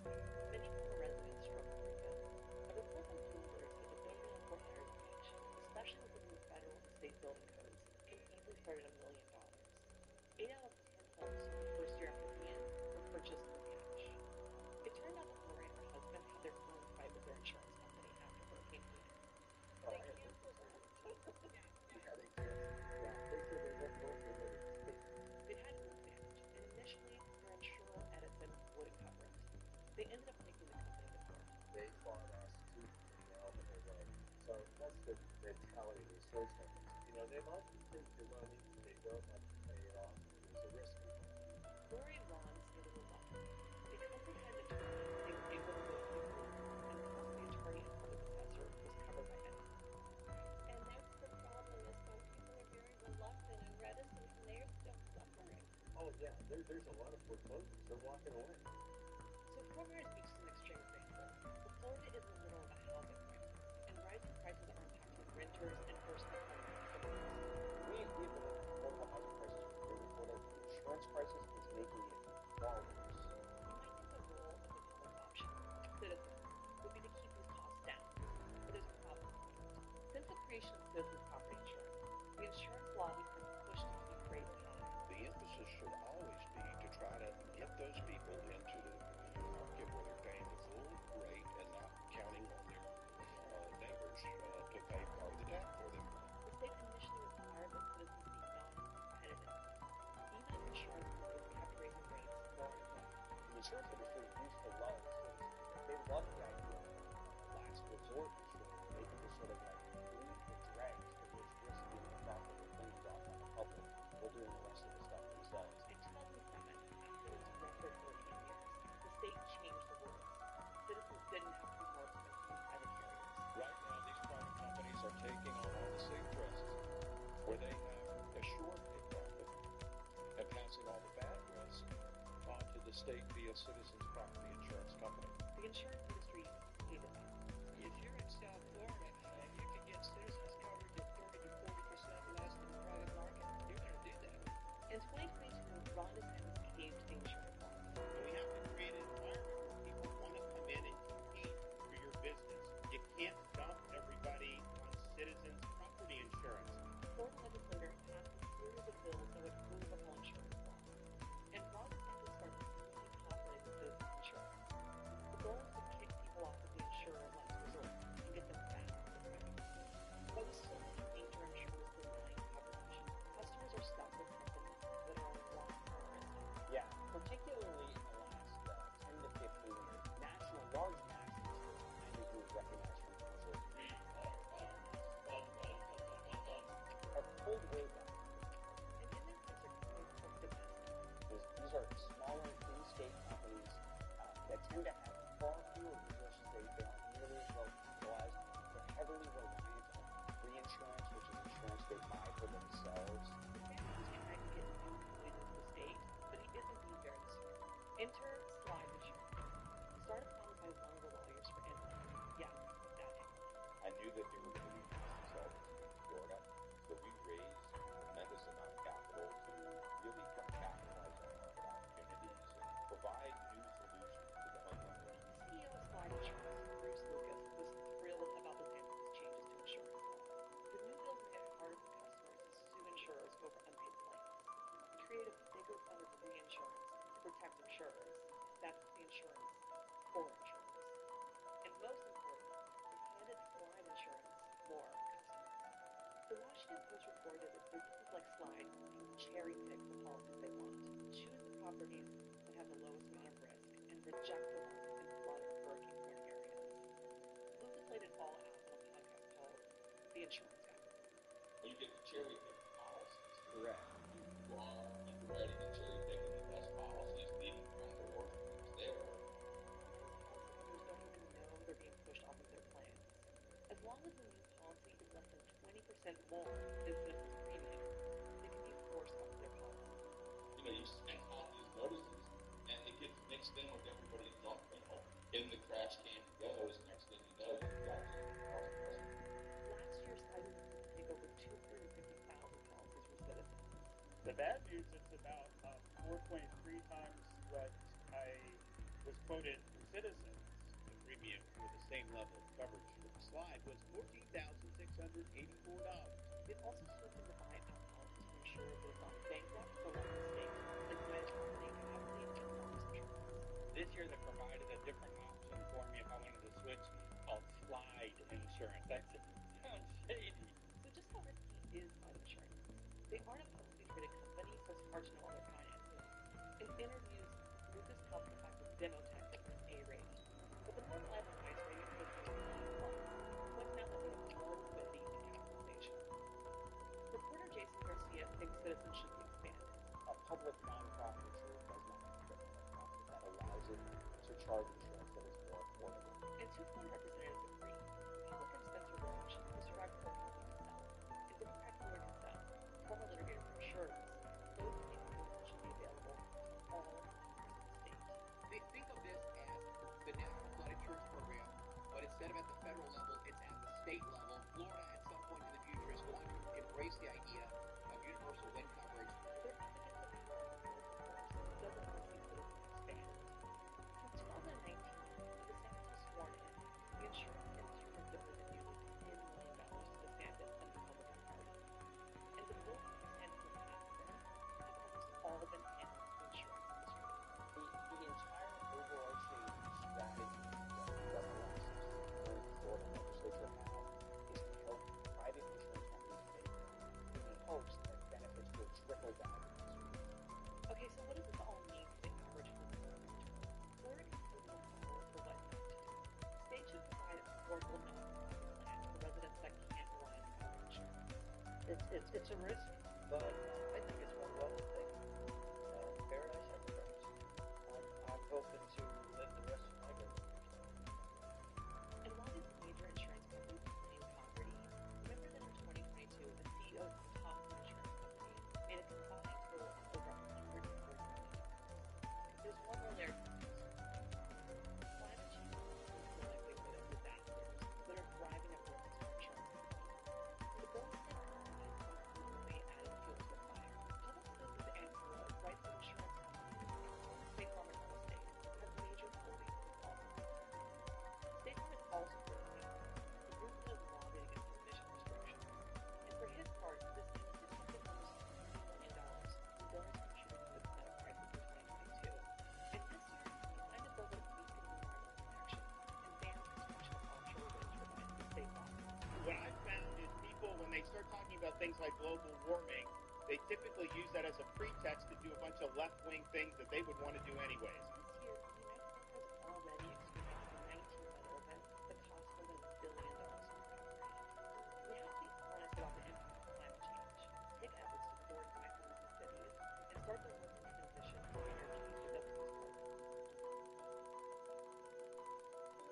Thanks for watching the classroom from More Perfect Union. We cover stories about economic inequality and corporate greed. If there's a topic you want to see us cover, comment below. And as always, like and subscribe for more videos like this one.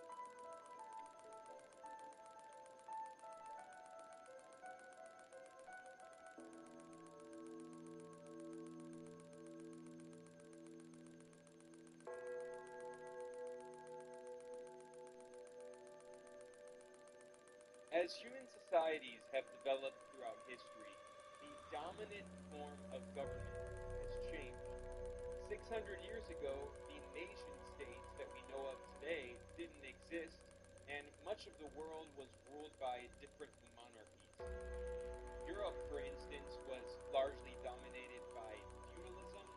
Kings owned all of the land, and then they distributed some of that land to be managed by feudal lords and vassals, and then the land was worked by peasants, by serfs, who were not paid wages, but the wealth that they produced ended up being paid essentially as taxes to the feudal lords and the king. Then with the growth in imperialism and colonialism, you had the rise of capitalism, you had the Industrial Revolution, the creation of new technologies, and the creation of industry. You also had the emergence of class society, where instead of the old feudal divisions, you had workers who sold their labor in order to make a living, and they sold their labor to the capitalists. And in particular, you had the emergence new forms of government like liberal democracy, which emerged after revolutions like the French Revolution and replaced the old monarchist and feudal systems. Now, from the earliest days of capitalism, going back even to mercantilism, there was always a close relationship between the state that was emerging and the different capitalist firms. The first corporations ever created, like for instance, the Dutch East India Company or the British East India Company, worked closely with the government at the time. They were backed by the crown. They were chartered companies, chartered by the crown. And the question of where the company began and where the Dutch Empire or British Empire ended was a very difficult question to answer. There was not a neat division between the state and the companies because they were chartered companies backed by the crown. This was also true for the modern-day United States. Before it existed as a country, it was a colonial project of the British Empire, and there were numerous companies like the Virginia Company, the Plymouth Company, that colonized the Americas, and they were chartered companies, chartered by the British Crown, the English Crown, and they were going to the Americas to seek profits, and that laid the foundations for the colonization, eventually the genocide of native peoples who lived there, and the creation of the United States. The reason I'm talking about this history is I want to emphasize that for the majority of the history of capitalism, it has had a close relationship with the government, with the state, even at the time of monarchism, and even with the rise of liberal democracies and the European revolutions, the French Revolution that overthrew the French monarchy, you had a very close relationship between the government and different capitalist firms. Many of these firms were directly involved in colonialism. Of course, this is at the peak of European colonial conquest, and many of these companies were used to extract the wealth and resources of countries in the global south that were colonized by powers. And that colonial violence really exploded in World War I, in which the different European colonial powers fought a war with each other, essentially fighting over which parts of the world that they could colonize. This was made very clear in the famous Sykes-Picot Agreement of 1916, in which representatives of the British and French empires sat down and made a map in which they carved up the old Ottoman Empire, the Turkish Empire, and decided which modern-day countries, they weren't countries at the time, but which regions, like Syria and Palestine and Lebanon, which would go to the British Empire and which would go to the French Empire. And the reason we found out about this partition, this agreement, is because after the Russian Revolution, the Bolsheviks actually leaked the information of the Sykes-Picot Agreement publicly because the Russian Tsarist Empire had been involved in the talks. Now, we all know that the way World War I was ended with the Treaty of Versailles, putting basically all of the blame on Germany and forcing Germany to pay reparations that bankrupted the economy. It was unable to pay them and led to hyperinflation and the rise of Nazism. We all know how that helped to set the stage for World War II. But of course, there was another very significant factor, which was the Great Depression. And the Great Depression fundamentally changed, in many ways, the relationship between a lot of governments and the way they ran their economy. In fact, one of the most influential economists in world history who played a key role in this era, the British economist John Maynard Keynes, himself had been a critic of the Treaty of Versailles, warning that Germany would not be able to pay back all of these reparations. It would cause horrific damage to the German economy and therefore much of the European economies as well. Well, Keynes became a very prominent figure after the Great Depression because many of his ideas became mainstream among economists and policymakers. You see, the Great Depression was a wake-up call for many Western governments because it was realized that if the government did not act and deficit spend provide a stimulus for the economy, it would lead to a deflationary spiral. It was pretty easy to explain. During a depression, many people lost their jobs. What that meant is that the overall demand in the economy, the aggregate demand, went down. Workers had fewer dollars to spend. They didn't have So that means that they are not buying goods and services, which means that many businesses simply can't afford to pay their bills. They shut down operations, they go out of business, which means they lay off their workers. And as more and more workers lose their jobs and become unemployed, that means that the government has less tax revenue because they don't have wages they can tax. So this leads to an inflationary spiral.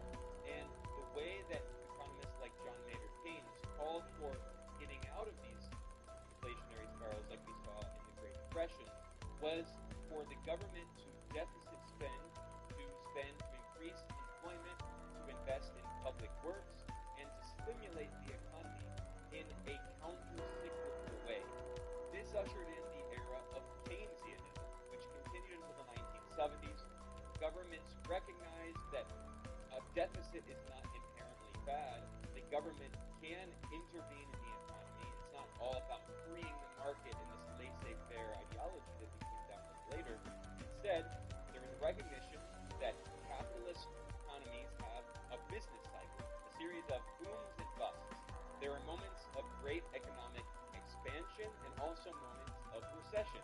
And in times of recession, the government should increase its intervention in the economy, deficit spend, provide stimuli in order to push the economy back towards expansion.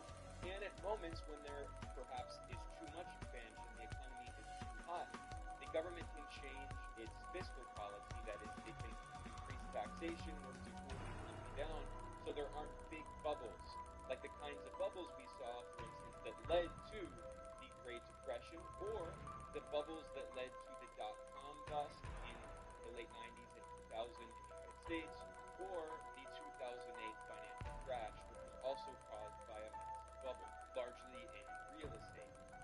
This so-called golden era of capitalism from the end of World War II until the 1970s was the Keynesian era, and there was significant state intervention in the economy.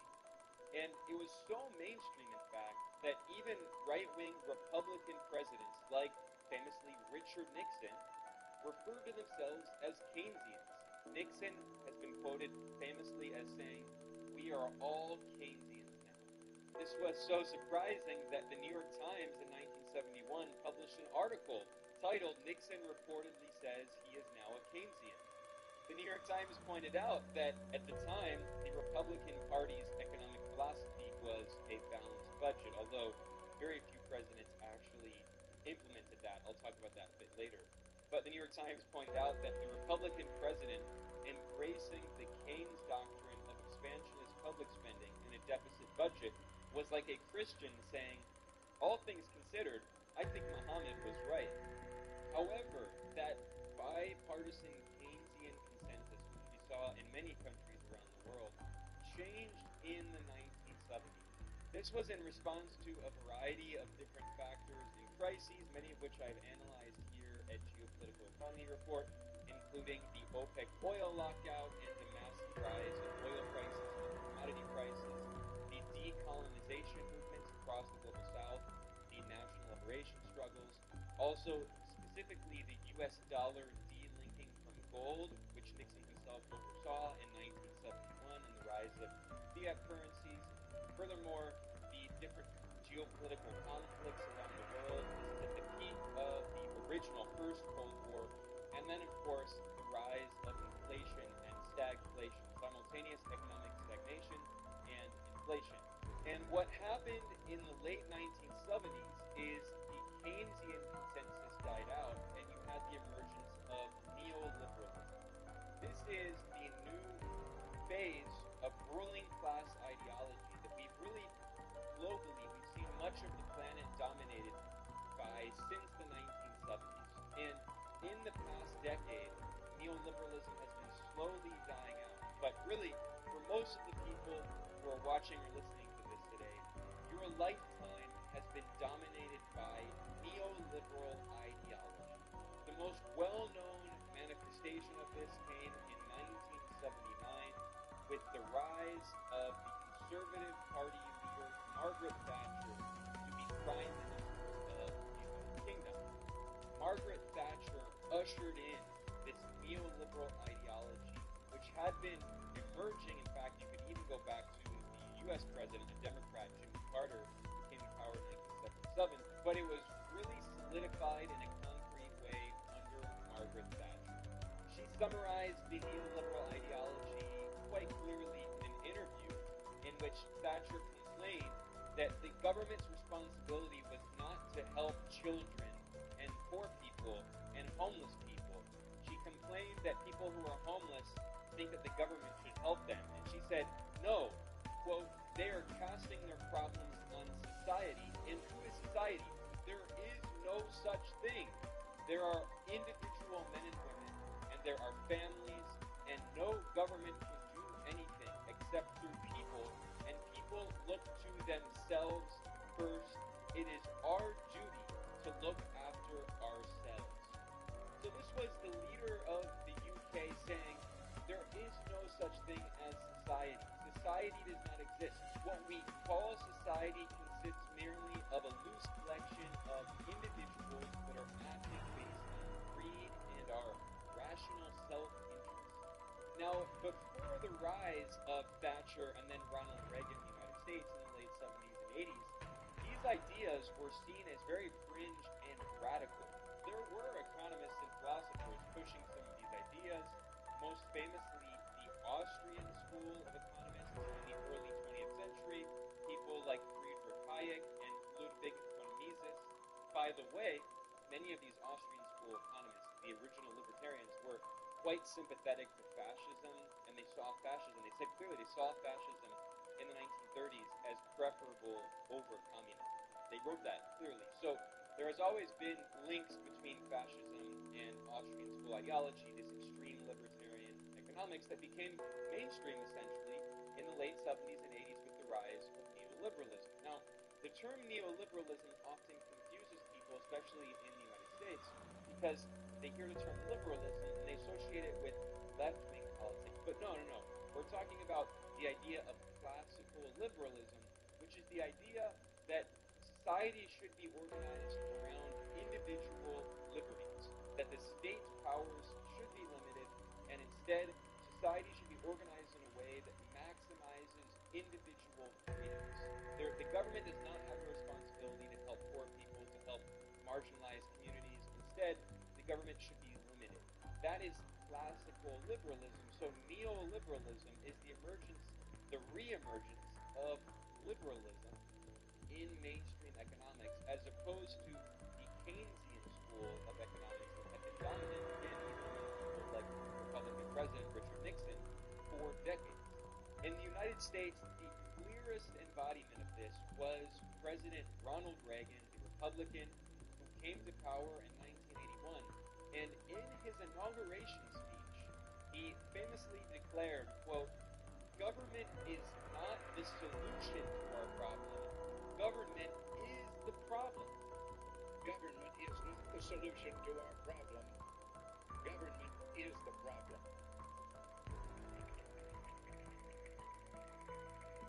This was essentially an era in which libertarianism became completely mainstream. And there are always going to be libertarians who claim that no, that Thatcher and Reagan were not true libertarians. They were small government conservatives, but we want even smaller governments. We want to get rid of the state. And they use this no true Scotsman's argument. So they can always say that libertarianism has never been implemented because the government was never small enough. But the point is that these ideas became completely mainstream among the ruling class in not only Western governments, but around the world. And in particular, the United States imposed neoliberal ideology, essentially free market fundamentals, on countries all around the world, in particular in the global south. This was largely done through the Bretton Woods institution, that is the International Monetary Fund, the IMF, and the World Bank. These were the international financial institutions that were created in the 1944 Bretton Woods Conference, in which the Allied powers toward the end of World War II decided to remake the international financial system.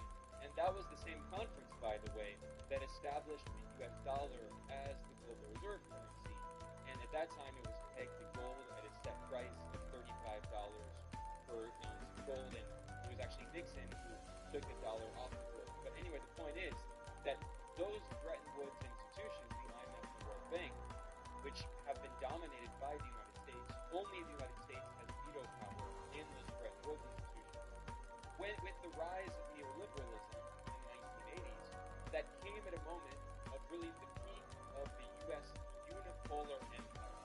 In 1991, the Soviet Union was overthrown, and the United States used these institutions to impose neoliberalism on Russia, and there was massive shock therapy and mass privatization in Russia. The United Nations Children's Fund, known as UNICEF, published a report a decade after these neoliberal effects were imposed on Russia, and they found that it resulted in 3.2 million excess deaths. That is more than 3 million Russians who died who would not have died if the neoliberal shock therapy had not been imposed. They also found that 18 million children were pushed into poverty, living on less than $2.15 per day, and there were massive health crises, including outbreaks of HIV, tuberculosis, high levels of child malnutrition, and really it was societal collapse with the neoliberal policies that were imposed. In the Global South, many very similar policies were imposed, and in fact, these neoliberal policies were so conventional and they were so common that they came to be known popularly as the Washington Consensus. This term had actually been coined in 1989 by a right-wing economist who had worked with the IMF and the World Bank named John Williamson. He had also worked at the UK Treasury, of course, which helped give birth to neoliberalism. And he famously wrote in his Washington Consensus 10-point list. These are the following policies that characterize neoliberalism. Reducing national budget deficits, that is, ending government budget deficits, which have been used to fund, stimuli for the economy and provide social services and also build infrastructure and provide employment. So, cut government spending. Number two was redirect spending from politically popular areas, that is, healthcare, education, and employment, and instead using government spending in areas with high economic returns. And the Washington Consensus said very clearly that this includes cutting government support and subsidies for food and fuel. So, making it more difficult for average working people to buy food. I mean, this is part of the neoliberal policies. Three, reform the tax system, which included cutting taxes on the rich and corporations to make economic policy, fiscal policy more competitive in scarce worse.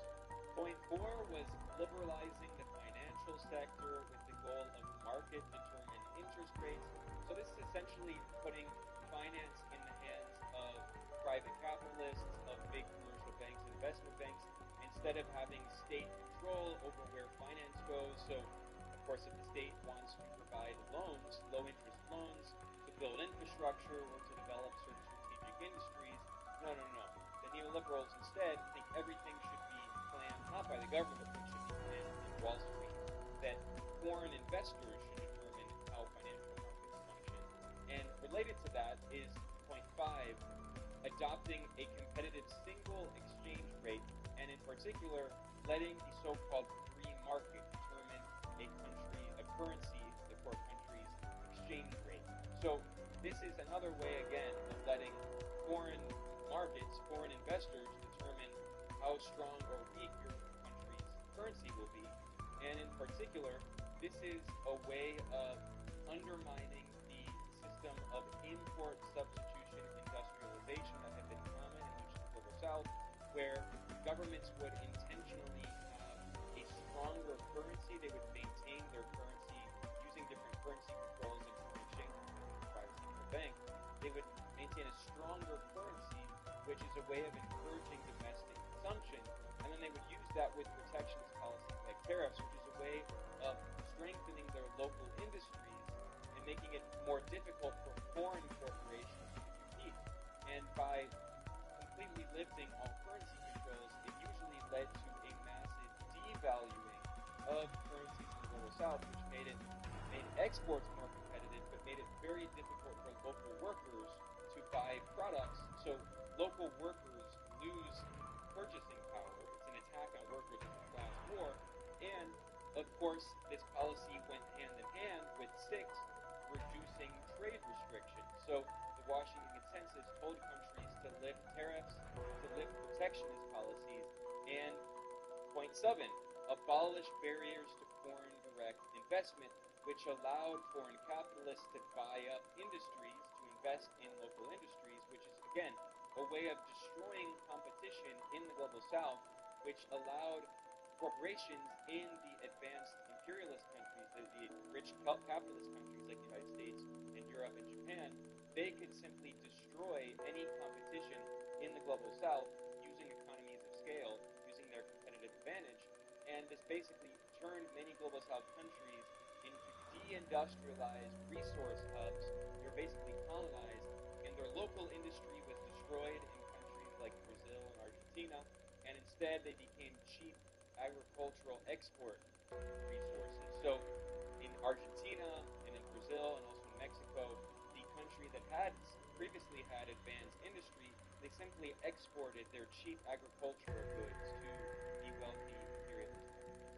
And of course, point 8 of the Washington Consensus was privatize state-owned enterprises. So privatize the publicly owned utilities companies, the water companies, the electrical companies, privatize the state-owned railroads, which is what happened in Britain.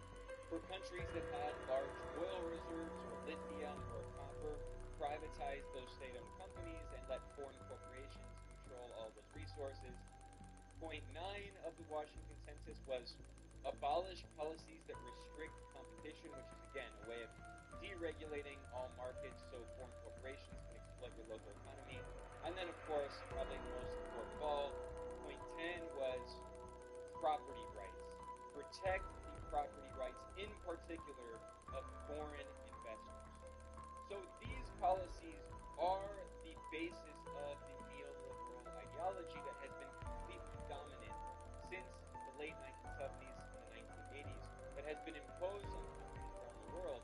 And still today, many countries are being forced to impose the Washington Consensus through institutions like the World Bank and the IMF.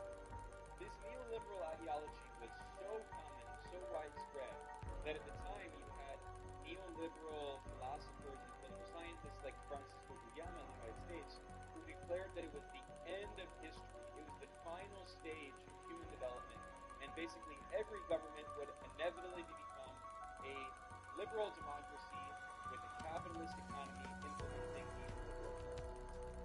The right-wing economist John Williamson, who coined the term Washington Consensus, in 2002, he arrogantly wrote in an article that, quote, left-wing believers in Keynesian stimulation via large budget deficits are almost an extinct species. Pretty much all mainstream economists were neoliberals.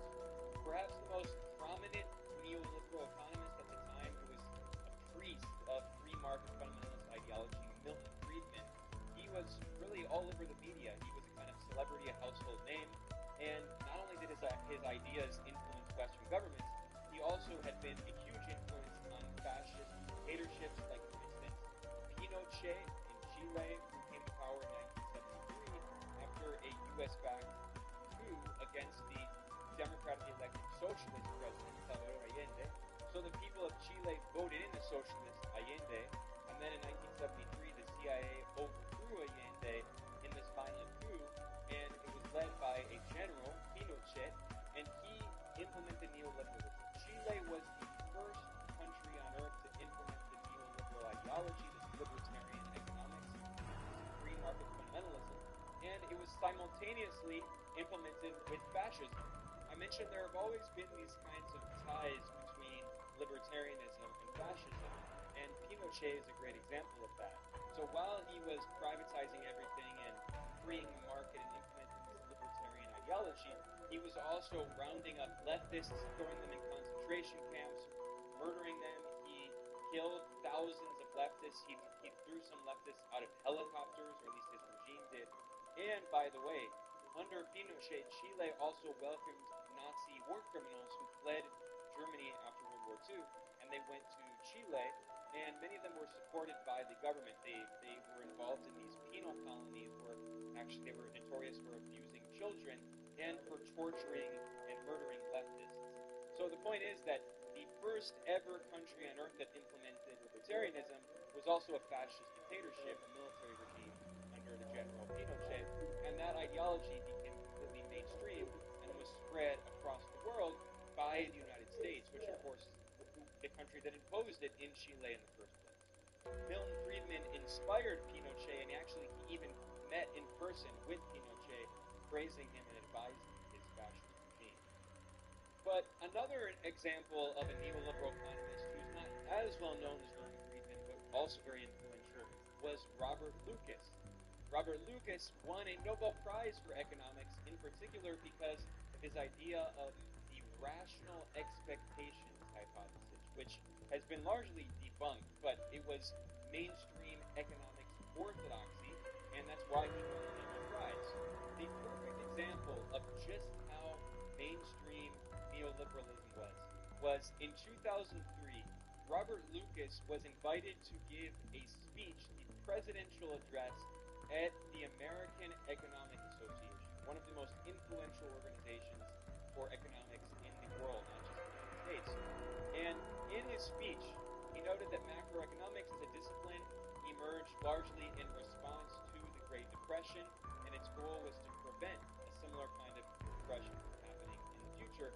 And in this 2003 speech at the American Economic Association, this Nobel Prize winning neoliberal economist famously declared, quote, "My thesis in this lecture is that macroeconomics in this original sense has succeeded.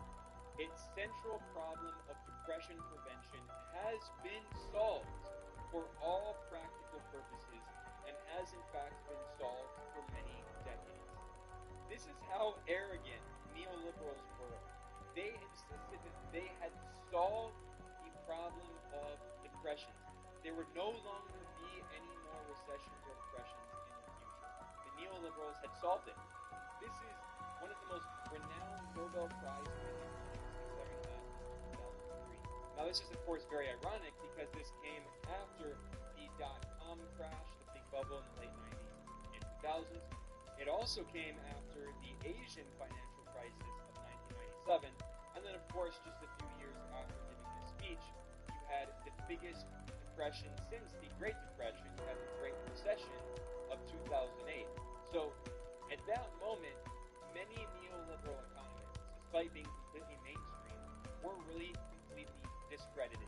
And the 2008 financial crash was a wake-up call for many Western governments in particular and economists, and it led to a resurgence of interest in Keynesianism, and many mainstream economists turned a little bit back toward Keynesianism.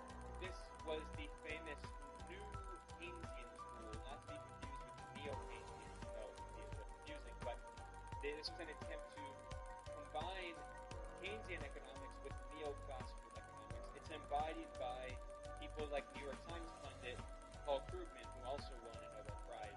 These are the mainstream economists who brought back elements of Keynesianism, although still in the context of neoclassical economics, and in many ways they still have not broken out of the neoliberal bubble, although they're not as extreme in their fundamentalism as the old school neoliberals, the monetarists in particular. They disagree on monetary policy and also fiscal policy. They support government stimuli and budget deficits. And so there are differences between the new Keynesians like Paul Krugman and the monetarists, the old school neoliberals like Milton Friedman, but there still are a lot of similarities between them.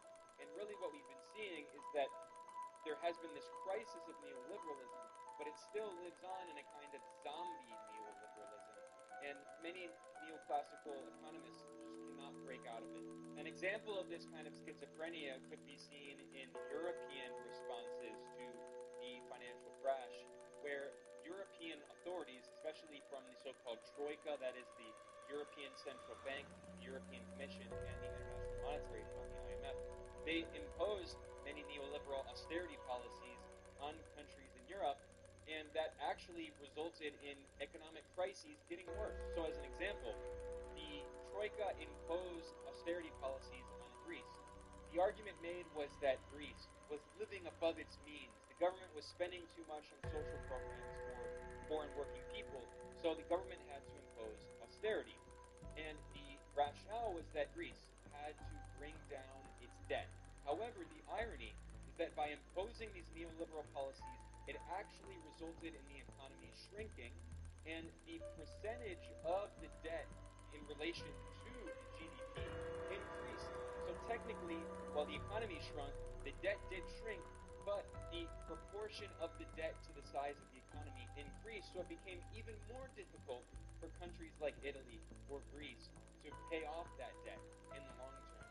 These are the destructive neoliberal policies that continued being imposed in Europe in the 2000s despite the resurgence of interest in Keynesian. A perfect example of this kind of schizophrenia could be seen in 2016 when none other than the IMF itself, one of the godfathers of neoliberalism, which has imposed neoliberalism in the Washington Consensus on countries around the world, the IMF published a report by its own economists in 2016 titled Neoliberalism Oversold?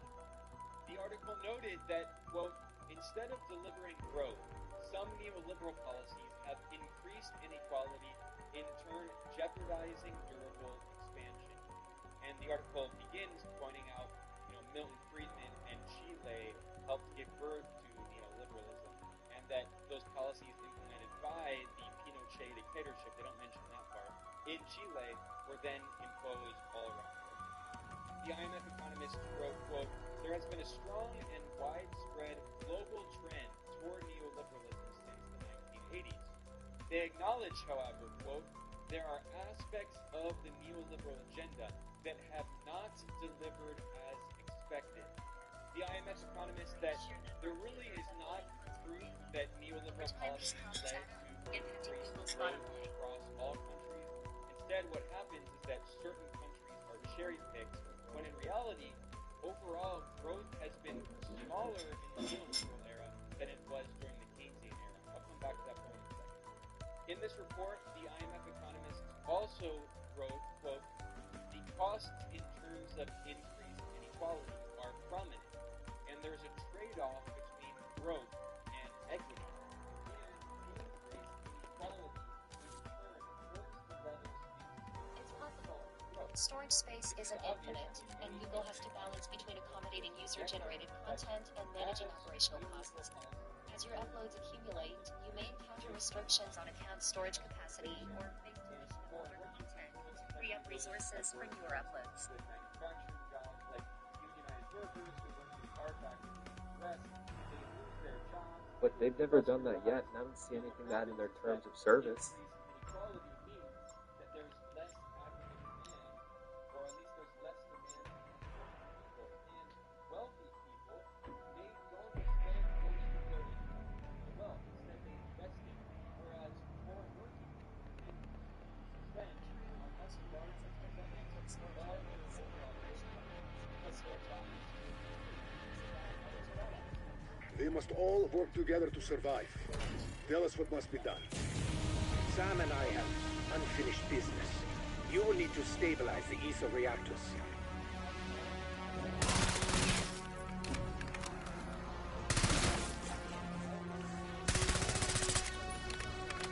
Because if working people had the And as a user with 20 terabytes on my channel, I'd be considered like one of the higher storage users.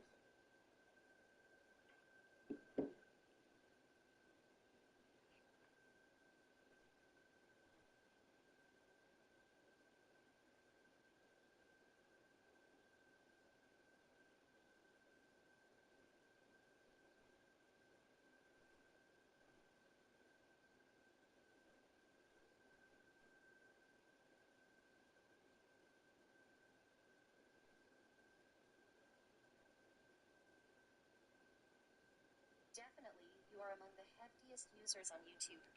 I wonder if Google keeps track of users by storage usage, monitoring those who consume the most resources.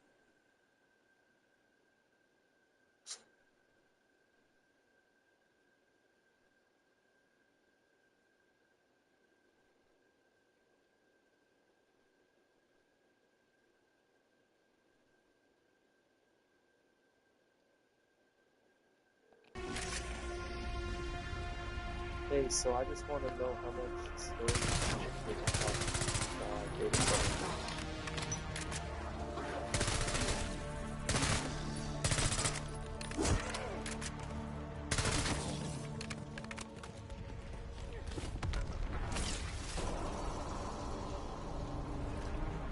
Sergei, you deserve to know.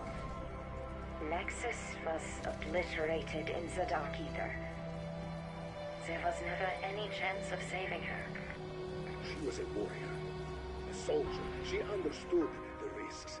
You are not her. But I feel what she felt. She treasured you. And so do I. Fascinating. Perhaps some streak of humanity does indeed burn. ¡Pum!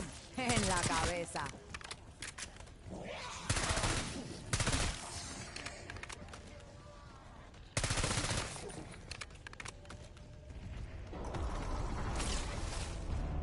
So I'm definitely above average. Security Chief Blanchard to all stations. I've been down in admin. Listen to me. You must protect the director. Pericles Panos has gone rogue and may be hunting him. Sure. Richtofen has not run off on his own. Yes. Rest assured he is in the vicinity. Double core.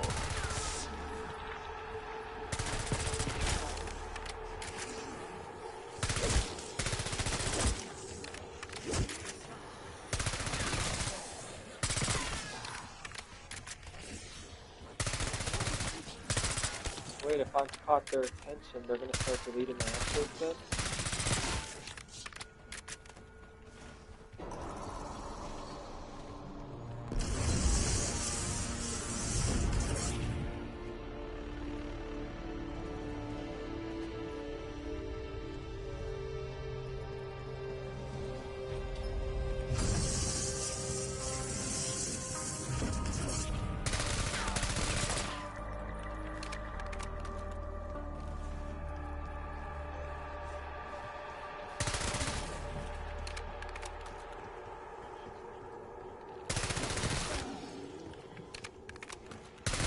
Well, they turned my monetization off at the start. They've never made any money off my channel. So all that data I use up, they don't make any money on it.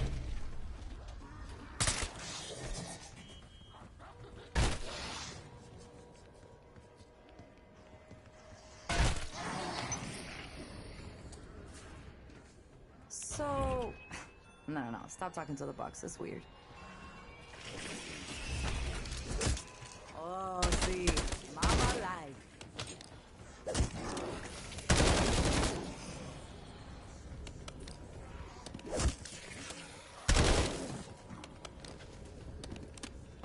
Really? You think so? Because I upload 4K 60 FPS content and just walking videos, so it's very useless data that not a lot of people watch and they don't make any money off it.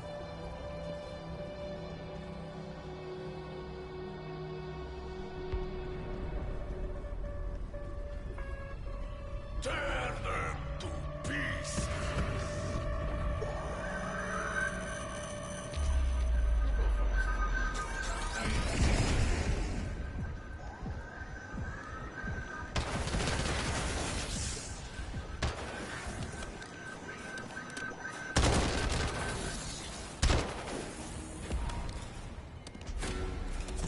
Max ammo. So when you say hosting, what does the hosting exactly entail? So, does it make them, or are there like dupes or something? Ask and you shall receive.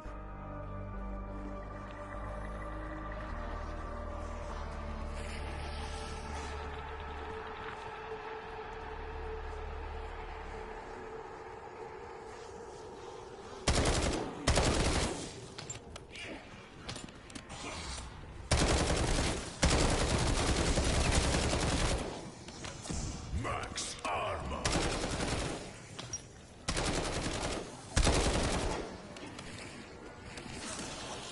Semtex primed.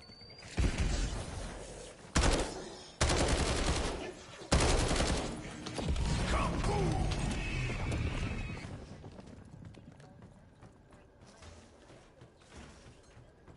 have no idea how this works. It's just FM. Really? So I'm taking up computing power, not just storage, by leaving all this data on there?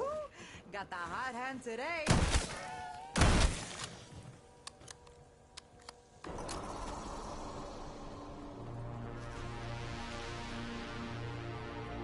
Do your thing. I'll wait.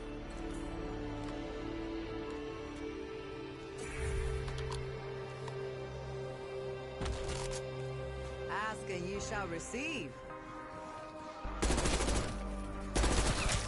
How about that? Made him even uglier.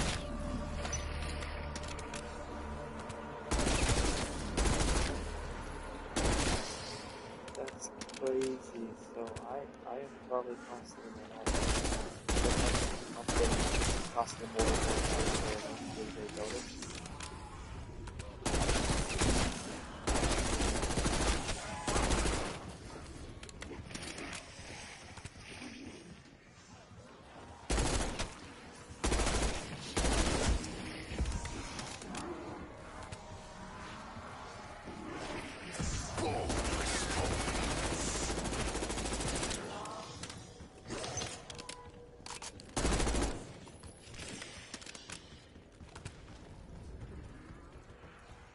Better not be So wasting what if my I time just here. spread out my live streaming across multiple channels?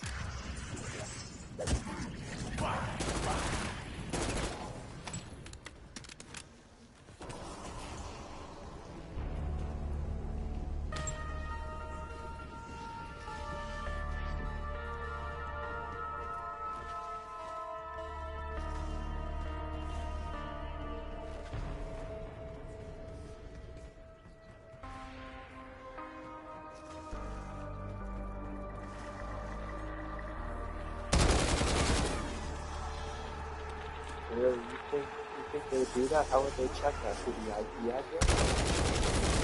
That would require a lot more than an AI. That would require them to have an employee noticing me. I don't think they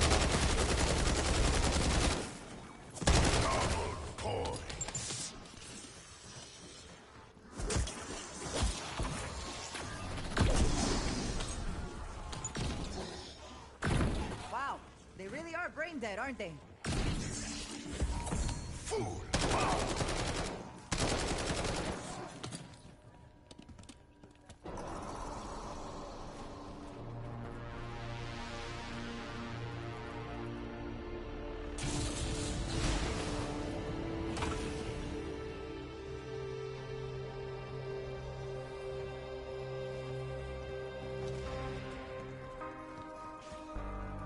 Wow, so what you're saying is I'm essentially using up tons of resources that I don't even pay for, but advertising.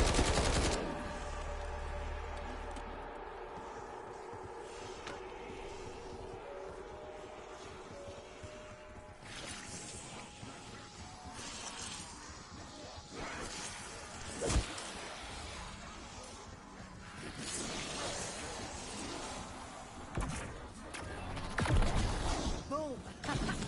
Meat shower. That sounds like a really broken system then, eh?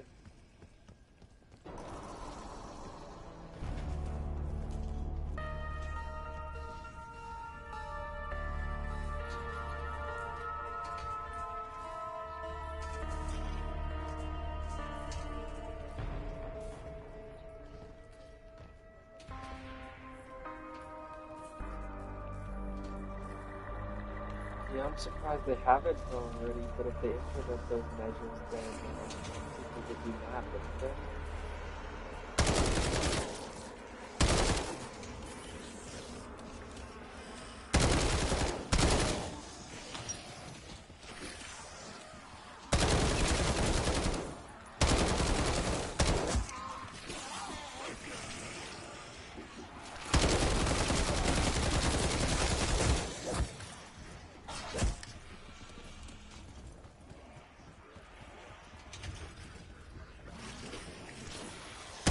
Dead in the gandulla.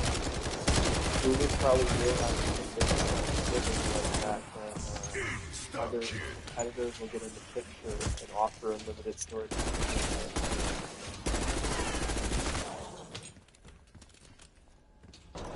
We are ready when you are.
offensive.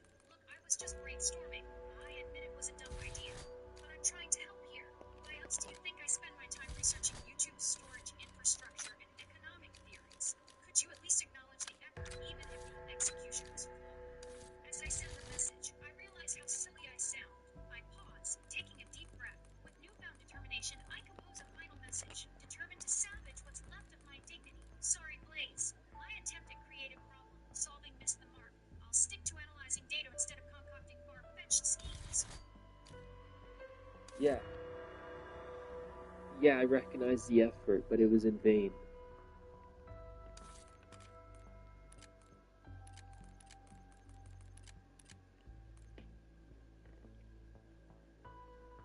Fair enough. I learned my lesson. Next time I propose an idea, I'll make sure it's grounded in reality.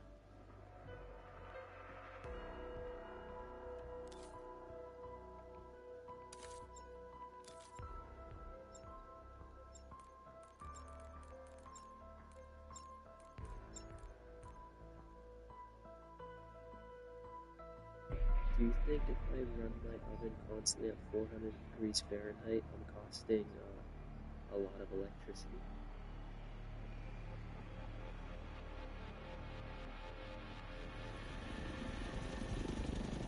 Rapid Response Team Alpha, Security Chief Blanchard. How copy? I've barricaded the command center. Got a little dinged up, but I'll live. See if there's anyone left to save. Body cam's live. I'll keep eyes on them.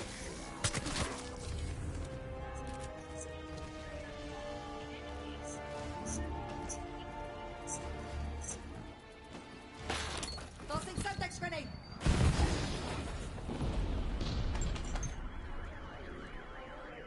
It's about 12 cents per kilowatt.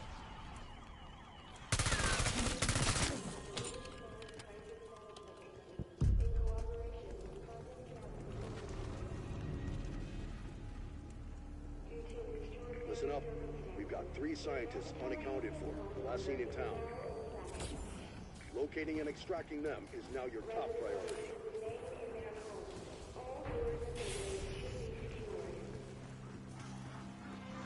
Like across the undead balloons. Double points.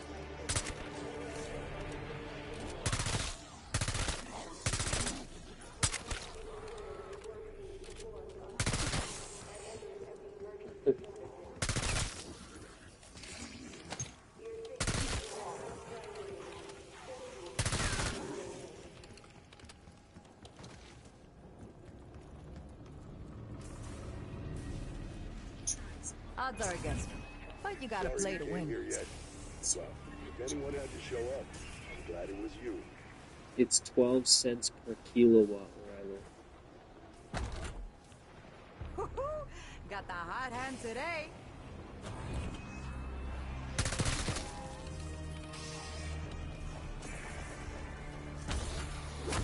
Oh, see, Mama lied.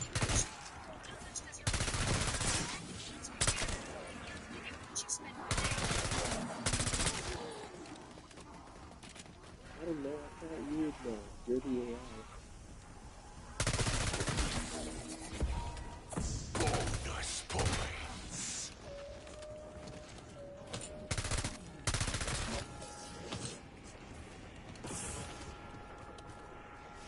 Come on, dual handheld miniguns with unlimited incendiary ammo.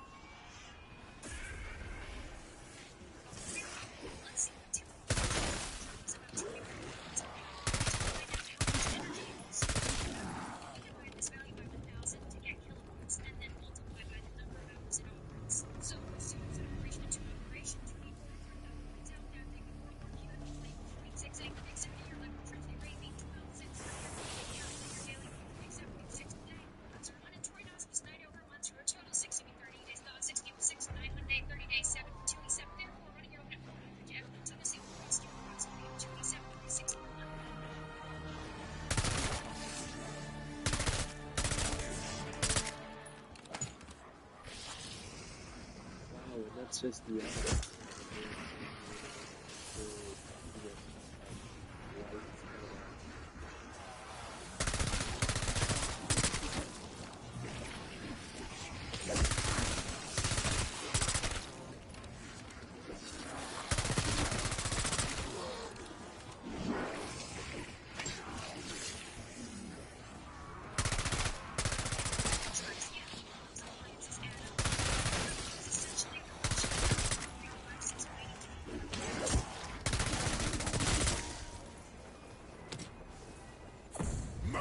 So all of that data, I'm pretty sure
So, am I taking out of the Alberta economy if I don't do so much? Tear them to pieces!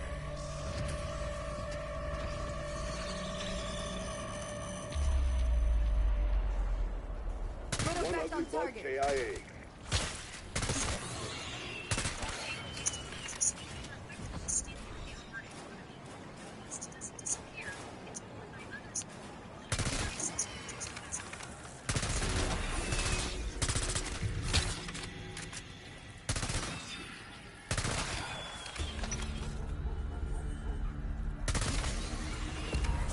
Max ammo. That's crazy. I'm doing some real good damage there.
What mental illness really looks like.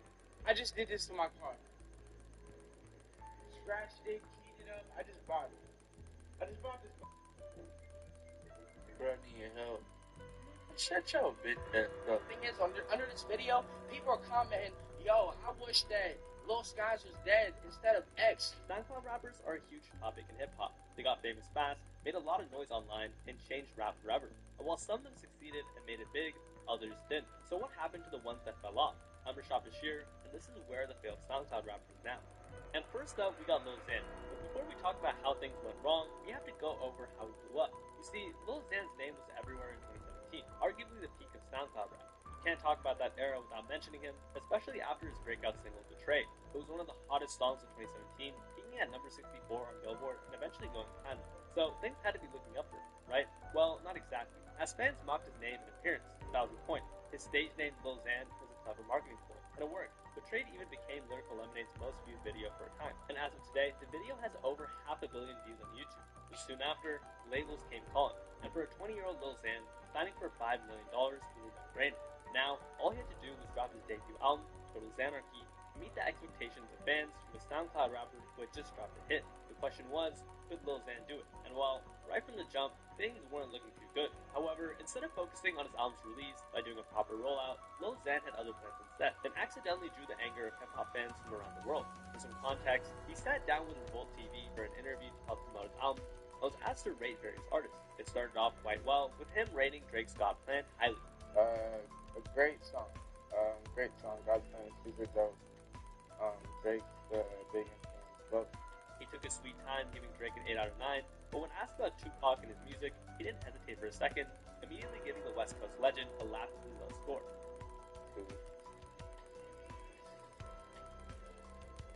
The boring music. You heard that right. Lil Xan called Tupac's music boring. And as you can imagine, this drew a lot of criticism, especially online. Even Revolt, the company who did the interview, had to put out a disclaimer, saying, "The views and opinions expressed in this video are those of Lil Xan only," because they already knew his rating was about to cook up a storm. One fan commented, "If Tupac was alive, this guy wouldn't even be a rapper." But it wasn't just the fans who were piling on Lil Xan for his disrespectful comment. Rappers and other hip-hop figures had something to say about it as well.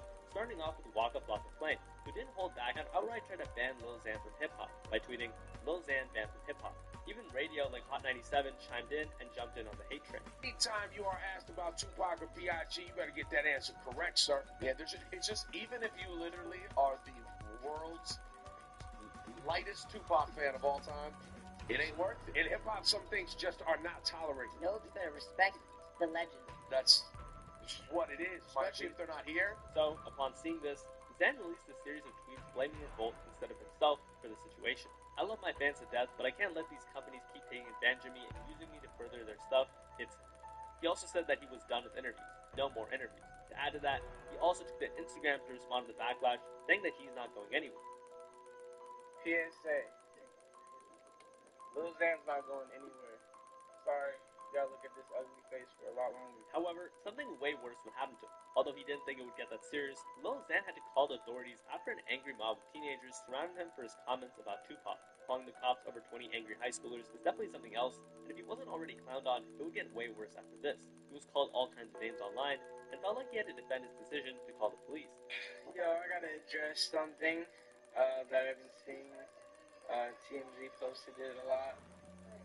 They're saying I am a thief for the police escorting me away from a group of 20 people that wanted to jump me. He explained that he wasn't a gangster rapper, so he wasn't exactly a snitch for calling them. You can call me a pussy all you want, but I'm not a gang-banging rapper. Am I supposed to act hard? Am I supposed to not fuck with the police because I'm a rapper? And this was such a wild headline that fans couldn't even believe that it actually happened. Sounds like a headline from a satirical hip-hop website, lol. And at this point, he began panicking. Weirdly enough, he doubled down and announced that Revolt TV and the media were twisting his words with the goal of trying to paint him as the bad guy in the situation, but he then apologized and tried to do damage control. Bro, I gotta say something. The media twisted my words. He also claimed that Tupac was in fact a legend, despite saying his music was boring in the Revolt interview. I think Tupac is a legend. Tupac is definitely a legend. That's what they're saying. Tupac a legend. They just twist your words and they want you to hate me. Don't hate me. But regardless of all this, only a few weeks after the Tupac fiasco, Lil Xan still had a lot of eager fans waiting to hear his anticipated album. And considering how much he hyped it up, anything short of something great would have been a massive disappointment. And to build even more momentum for his album's release, Xan dropped a song with Diplo, a well-known DJ and producer, which actually garnered very positive reviews. And that's not all. He also hyped up his album Total Xanarchy by revealing a star-studded lineup of featured artists after one of his interviewers in an interview. Speaking of which, who of your peers did you put on the album? Xan replied by dropping huge names. Yeah, I could definitely. Can you give us some? Give us one. Yeah, I got YG, 2 Chainz, Charlie XCX, okay, and Diplo. You out of here. So with a stacked lineup like that, there was no room for Total Xanarchy to fail, even though Xan said that. We wanted the album to really be something else, you know what I mean? And while both haters and fans eagerly waited to see if the album could live up to the insane expectations, he finally released it on April 6th of 2018, and much to everyone's surprise, even though it sold a decent amount, it was a complete flop music-wise. Despite debuting at number 10 on the Billboard charts with nearly 30,000 copies sold, fans were left angry and disappointed at the project, while critics and haters felt vindicated after all the hate sent towards it. Despite debuting at number 10 on the Billboard charts with nearly 30,000 copies sold, fans were left angry and disappointed at the project, while critics and haters felt vindicated after all the hate they sent towards it. Some fans tried to listen to the album with an open mind, but later regretted their decision. I'm always ready to give another rapper a try, SoundCloud or not, but this is not even hot garbage, it's just garbage. But what about the critics? What did they have to say about the project? Well, a Pitchfork writer was way more confident in his review, saying, "I can confidently report that there are no good lyrics on this album." Meanwhile, Anthony Fantano had this to say about Total Xanarchy. We're not even at the halfway point of the year yet, and this is one of the worst things I've heard all year. According to Adam22 from No Jumper, he asked Lil Xan's manager himself and the person who discovered him as to how he felt about the album, to which he told Adam, "It was pretty obvious that the album was bad. Xan put in like no work for the album. And I remember having that conversation with him, and if it was up to Stan, Xan would have been sitting in the studio, recording every night." Unfortunately, news about the album not living up to expectations was pretty frequent, and it definitely took a toll on Lil Xan. But if you're a fan of him, you should buckle up, because that wasn't even the worst part of the year for him. You see, the constant harassment from hip-hop fans surrounding his comments about the late rap legend got to a point that he was getting harassed every single time that he went out in public. However, there was one moment when a fan pressed him so hard that the situation completely escalated out of proportion. It started out when a fan called him slurs for saying that Tupac's music was boring. Hey, yo, bro. Look at this little chubby. Do something, dog. Hey, homie. Get out. After that, Xan actually showed the fan that he was armed, but rather than letting the tension subside, the fan continued to taunt him. Hey, look at this guy pulling the right now. Look at this motherfucker. Hey, pull that shit out again, homie. This could have turned into a horrible scenario, but luckily for the two of them, Xan got back in his car as the fan slowly walked away from the scuffle. Look at your car, you little However, music wasn't the only thing that Lil Xan turned his attention towards. He also beefed with another rapper who goes by the name of Killy, and the reason for their beef is so absurd that you probably won't even believe it. So, take a look at this outro for Killy's No Romance music video. Now, 4 months after that music video dropped, Lil Xan went on to release a music video for No Love with this outro. As a result, Killy took to Instagram Live and called out Lil Xan. Live? Lil Xan. Live? Tell him again, bro. He also said that Xan was sending shots at him and implied that he still had a show left to do in Toronto, which was Killy's territory. Yo, this guy's calling me he doesn't know he has a show in Toronto on the 25th? Come on now. By that point, tension was starting to ramp up between the two, with Lil Xan infamously talking smack about Killy during a No Jumper interview where he said, Yeah. Also, what's that rapper name? Killy. Why?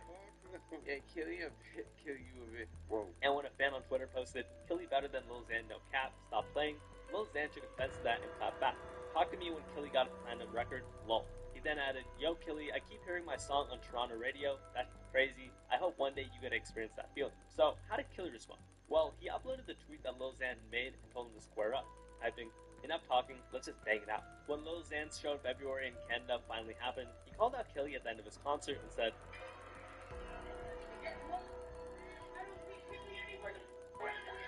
but he couldn't exactly back it up because he canceled his appearance at Belt Music Festival that year because he didn't want to face Killy in Toronto. So a couple of months passed by and Killy just so happened to spot him outside of a club in Canada.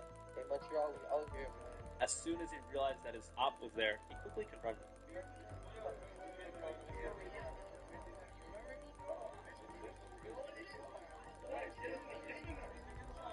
And the way that he was escorted back into the club by his bodyguards had a lot of fans laughing at how absurd it was, because it wasn't like Killy had any goons with him, he just went to confront him alone. And if his reputation wasn't already in the gutter, due to the comments he made regarding Tupac, it was about to get way worse for him after this incident. Some fans even likened him to 6ix9ine because of how he acted tough online, but not in person. So, despite losing the beat in humiliating fashion, Lil Xan still had millions for Betrayed and Total Xanarchy sales, right? And you'd think that he'd be satisfied with how far he had come and how rich he had gotten with his music. Well, that wasn't exactly the case, because behind all the antics, Lil Xan was facing serious mental health issues. In the same year, he uploaded a video of him keying his $150,000 Mercedes G-Wagon. I want to show y'all what mental illness really fucking looks like. Y'all want to see what that looks like? I just did this to my car. And later elaborated as to why he did it, explaining that it was due to his mental health struggles. Want to know why I'm doing that? Because of mental illness. All this materialistic don't mean in the world. And when they won't let you do, I'm a slave. I'm a slave to my management. I'm a slave to everybody. I don't get control of my license. I don't get control of my bank account. Xan also stated that it doesn't matter if the internet clowned him for breaking down on social media. I can't even drive that car. They put it in the basement so I couldn't take it. I know I don't have a license, but if I have someone with a license, I can take it. So, I don't care. Make fun of me. Make fun of me on the internet. I don't give a... And honestly, as much as people might love to make fun of him, it's quite sad to see someone that young struggling with the fame that comes with having a rap career. Despite how fans of hip-hop might have felt towards him, others definitely saw that he was battling his own demons in light of everything that's happened so far. Money doesn't equal happiness, and this shows. This is sad. Please treat these people kindly because they're also going through shit. But while it's great that some fans recognize his mental health struggles, Lil Xan's failure can also be attributed to his ridiculous spending habits. Just like that time he covered all the expenses for a Universal trip with his friends. I'll take all my homies. I'll spend $700 to take 7 of my friends in there. Apparently, they just got drinks and left. And I don't film it or nothing. And that wasn't even the last of his awful spending spree. You see, he also had to pay $100,000 to the government for disturbing the peace back in December of 2017. At first, he expressed online that he wanted to meet with his fans over at Redlands, California, so he took to Twitter and posted this. If you live in the Inland Empire/LA area and want to meet me tonight, pull up to this address at 7:30.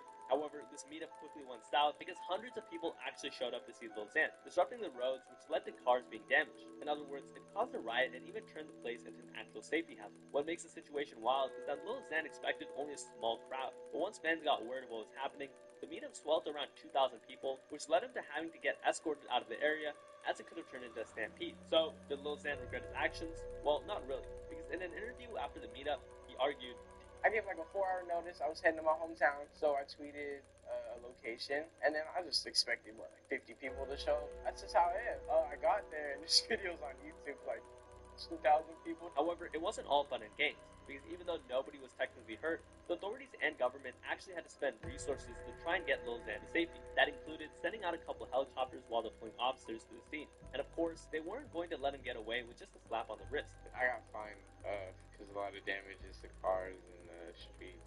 Really? Yeah. And the helicopters came out, and it's like 10 grand every helicopter. It was like Project X with it was a $100K bill. Paying $100,000 in fines after disrupting the peace. Wow. Throughout his entire career, he always had issues when it came to money, and it really didn't help that after releasing just one album by that point in his career, he was spending his advance like crazy. But anyways, after he released Total Xanarchy, plenty of fans still crossed their fingers and hoped that they would get another Lil Xan album or project in the future. So, when he promised to release a project titled Be Safe to honor the death of Mac Miller, someone who he always had the utmost respect for, fans were very happy. Who's like your biggest inspiration to rapping? Mac Miller. In fact, Mac's passing actually affected his ability to make music due to how devastated he was at his idol's passing. In an interview with Adam 22 on No Jumper, Xan talked about the tragedy.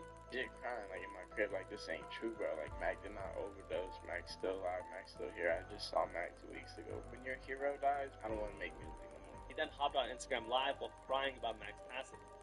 This is very I just went to his last show.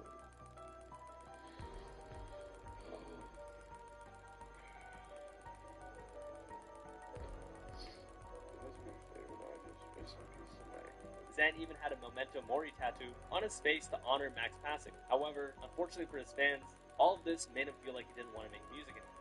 But not for long, because after a while, Lil Xan picked himself back up and hyped fans up for the album. He named it Be Safe, because those are allegedly Mac Miller's last words to him. And despite everything he had dropped since Total Xanarchy being a total flop, fans still had their hopes up. However, Be Safe, the album, would never actually see the light of day. He kept moving the release date around until it was finally revealed that the album would be scrapped. But not releasing music was the least of Xan's problem, as a month after that, he found himself getting into an altercation at a Taco Bell in Indiana.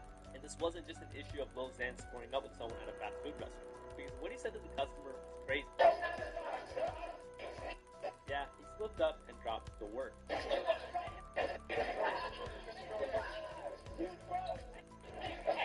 while he explained that he was just emotional at Mac Miller's passing, being openly racist like that in public is diabolical. And as you can expect, a ton of fans called him out for it. However, nothing ever really happened as a result of this, and the issue was already water under the bridge by 2019. This wasn't the first instance of was Lil Xan mourning the loss of a fellow rapper through questionable methods. Because once news broke out that Lil Peep also passed away, Xan did something that really angered Peep fans. What's the decision, you may ask? Well, it's because he posted this picture on Instagram. Now, first, it might look like a normal photo of Lil Xan posted up with Lil Peep. However, this picture isn't real. That's right, he edited himself side by side with Lil Peep and posted it online with the caption, "Yes, this is Photoshop, and no, I did not do this for pop, but all I have been thinking about is how we lost one of the greatest of our time." And although he admitted that the photo was in fact Photoshopped while dropping a disclaimer that he wasn't doing it to chase clout, Lil Peep fans felt otherwise. Although there were many comments mourning Pete while clowning Lil Xan, there was this one particular comment that called him and all his homies out for allegedly selling substances in California back in the day. F Xanxiety, those lames sold fentanyl. And instead of addressing the comment maturely, Xan instead replied by saying, "I hope one of your homies passed off those pills." This was incredibly insensitive and ironic, considering that he was just mourning the passing of Pete in the same post, who passed away through the same method. But he wasn't done there.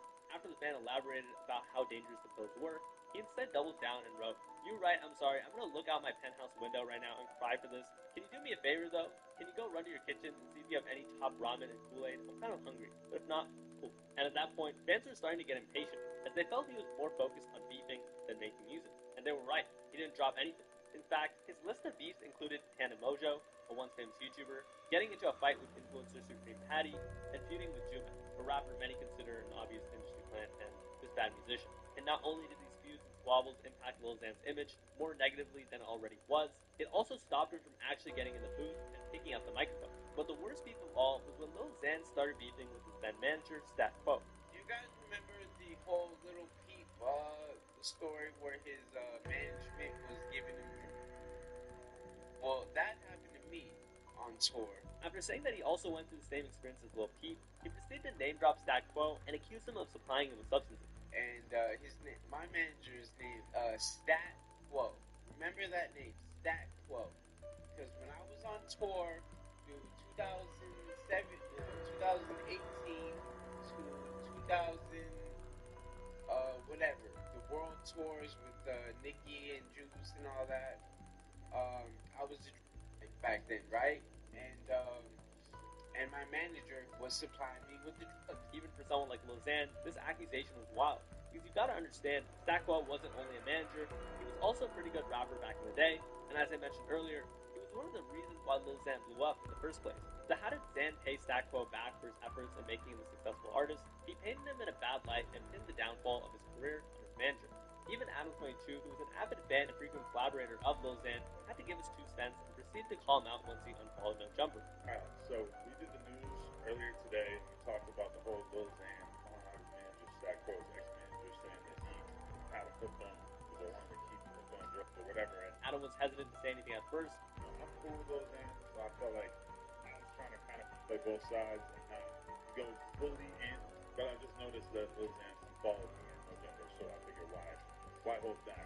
But he didn't mince his words and told him to get his act together, even citing his own first-hand experience of how much Stat Quo popped him up into a huge name in hip-hop. Anyway, this is what I gotta say, Xan, you gotta stop playing with me, because I was up close and personal, granted, for the whole time, but for plenty of the shit with you, Stat, and I saw nothing but him trying to push you in the right direction to make smart moves with your career. I saw him use his vast network of connects to get you collabs with artists like YG and all these people that were not going to do songs with you otherwise.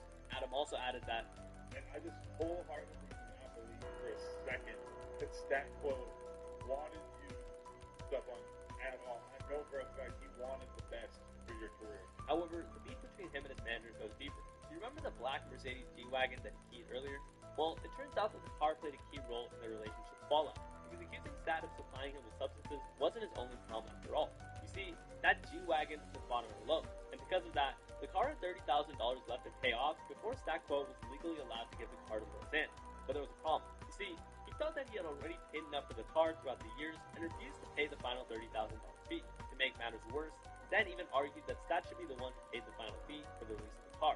And when Stat refused to do so, he ended up selling the car while releasing Lil Xan from his management. And Xan believing that Stat Quo should pay the final installment so he could finally own a car was wild. Sounded like he had a hard time committing to a lot of things. Case in point, for example, his rap career and paying off his car loan. But speaking of his inability to commit to things, he had a hard time sticking to a schedule, whether it was because of his many beefs, his substance abuse issues, or just not wanting to be on the road to perform. And his issues when it came to tours were there ever since he blew up. He used all kinds of excuses to cancel multiple shows, just like that one time where he stopped touring to allegedly focus on the Mac Miller tribute album, which never came out. But as innocent as that was, this next instance is even crazier. Someone who went by the name of HQ, a rapper who threatened him by uploading a video of letting shots off with his. He warned Lil Xan that he wanted all the smoke at his concert and hinted at pulling up to catch him lacking. HQ also posted a photo online holding a lot of firearms, threatening him once again with the caption, "Hi Lil Xan, see you later at your show." To Because of that, the concert was canceled while authorities launched an investigation into Vlad HQ for his actions. And while we can't exactly blame Lil Xan for canceling the show out of concern for his own safety, this next incident is hilariously absurd. See, in the build-up towards the Total Xanarchy tour, something unexpected happened to him, as he posted a photo of himself in an ambulance on Instagram. While others feared that their favorite rapper was a victim of a drive-by, another group of teenage Tupac lovers, or that he finally kicked the bucket and OD'd, the reason for it was laughable at best. As he explained the situation, saying, "I was in the hospital not due to any substances, but I guess I ate too many hot Cheetos." Fans all over the world thought he was just trolling and used the Cheetos excuse as a cover art. I mean, after all, who would get hospitalized for such an insane reason? But it turns out, they definitely overestimated Lil Xan, as when a TMZ reporter interviewed him on the streets to get his side of the story, he said this. You had people scared, you had your fans scared a little bit the other night. Tell me what actually went down. You're referencing the Cheeto thing, right? The Cheeto Gate, 2018. He then walked the reporter through a step-by-step process as to how he basically lost the battle against the bag of Cheetos. Bandits. No, I'm just kidding. I'm a big Cheeto fan, a hot Cheeto fan. My stomach's still not completely better yet. I literally was just one bag. It was just one bag. Ate it. I was drinking soda. I have a really poor diet. And next thing I know, for 4 days, I was feeling really bad. After he felt queasy from eating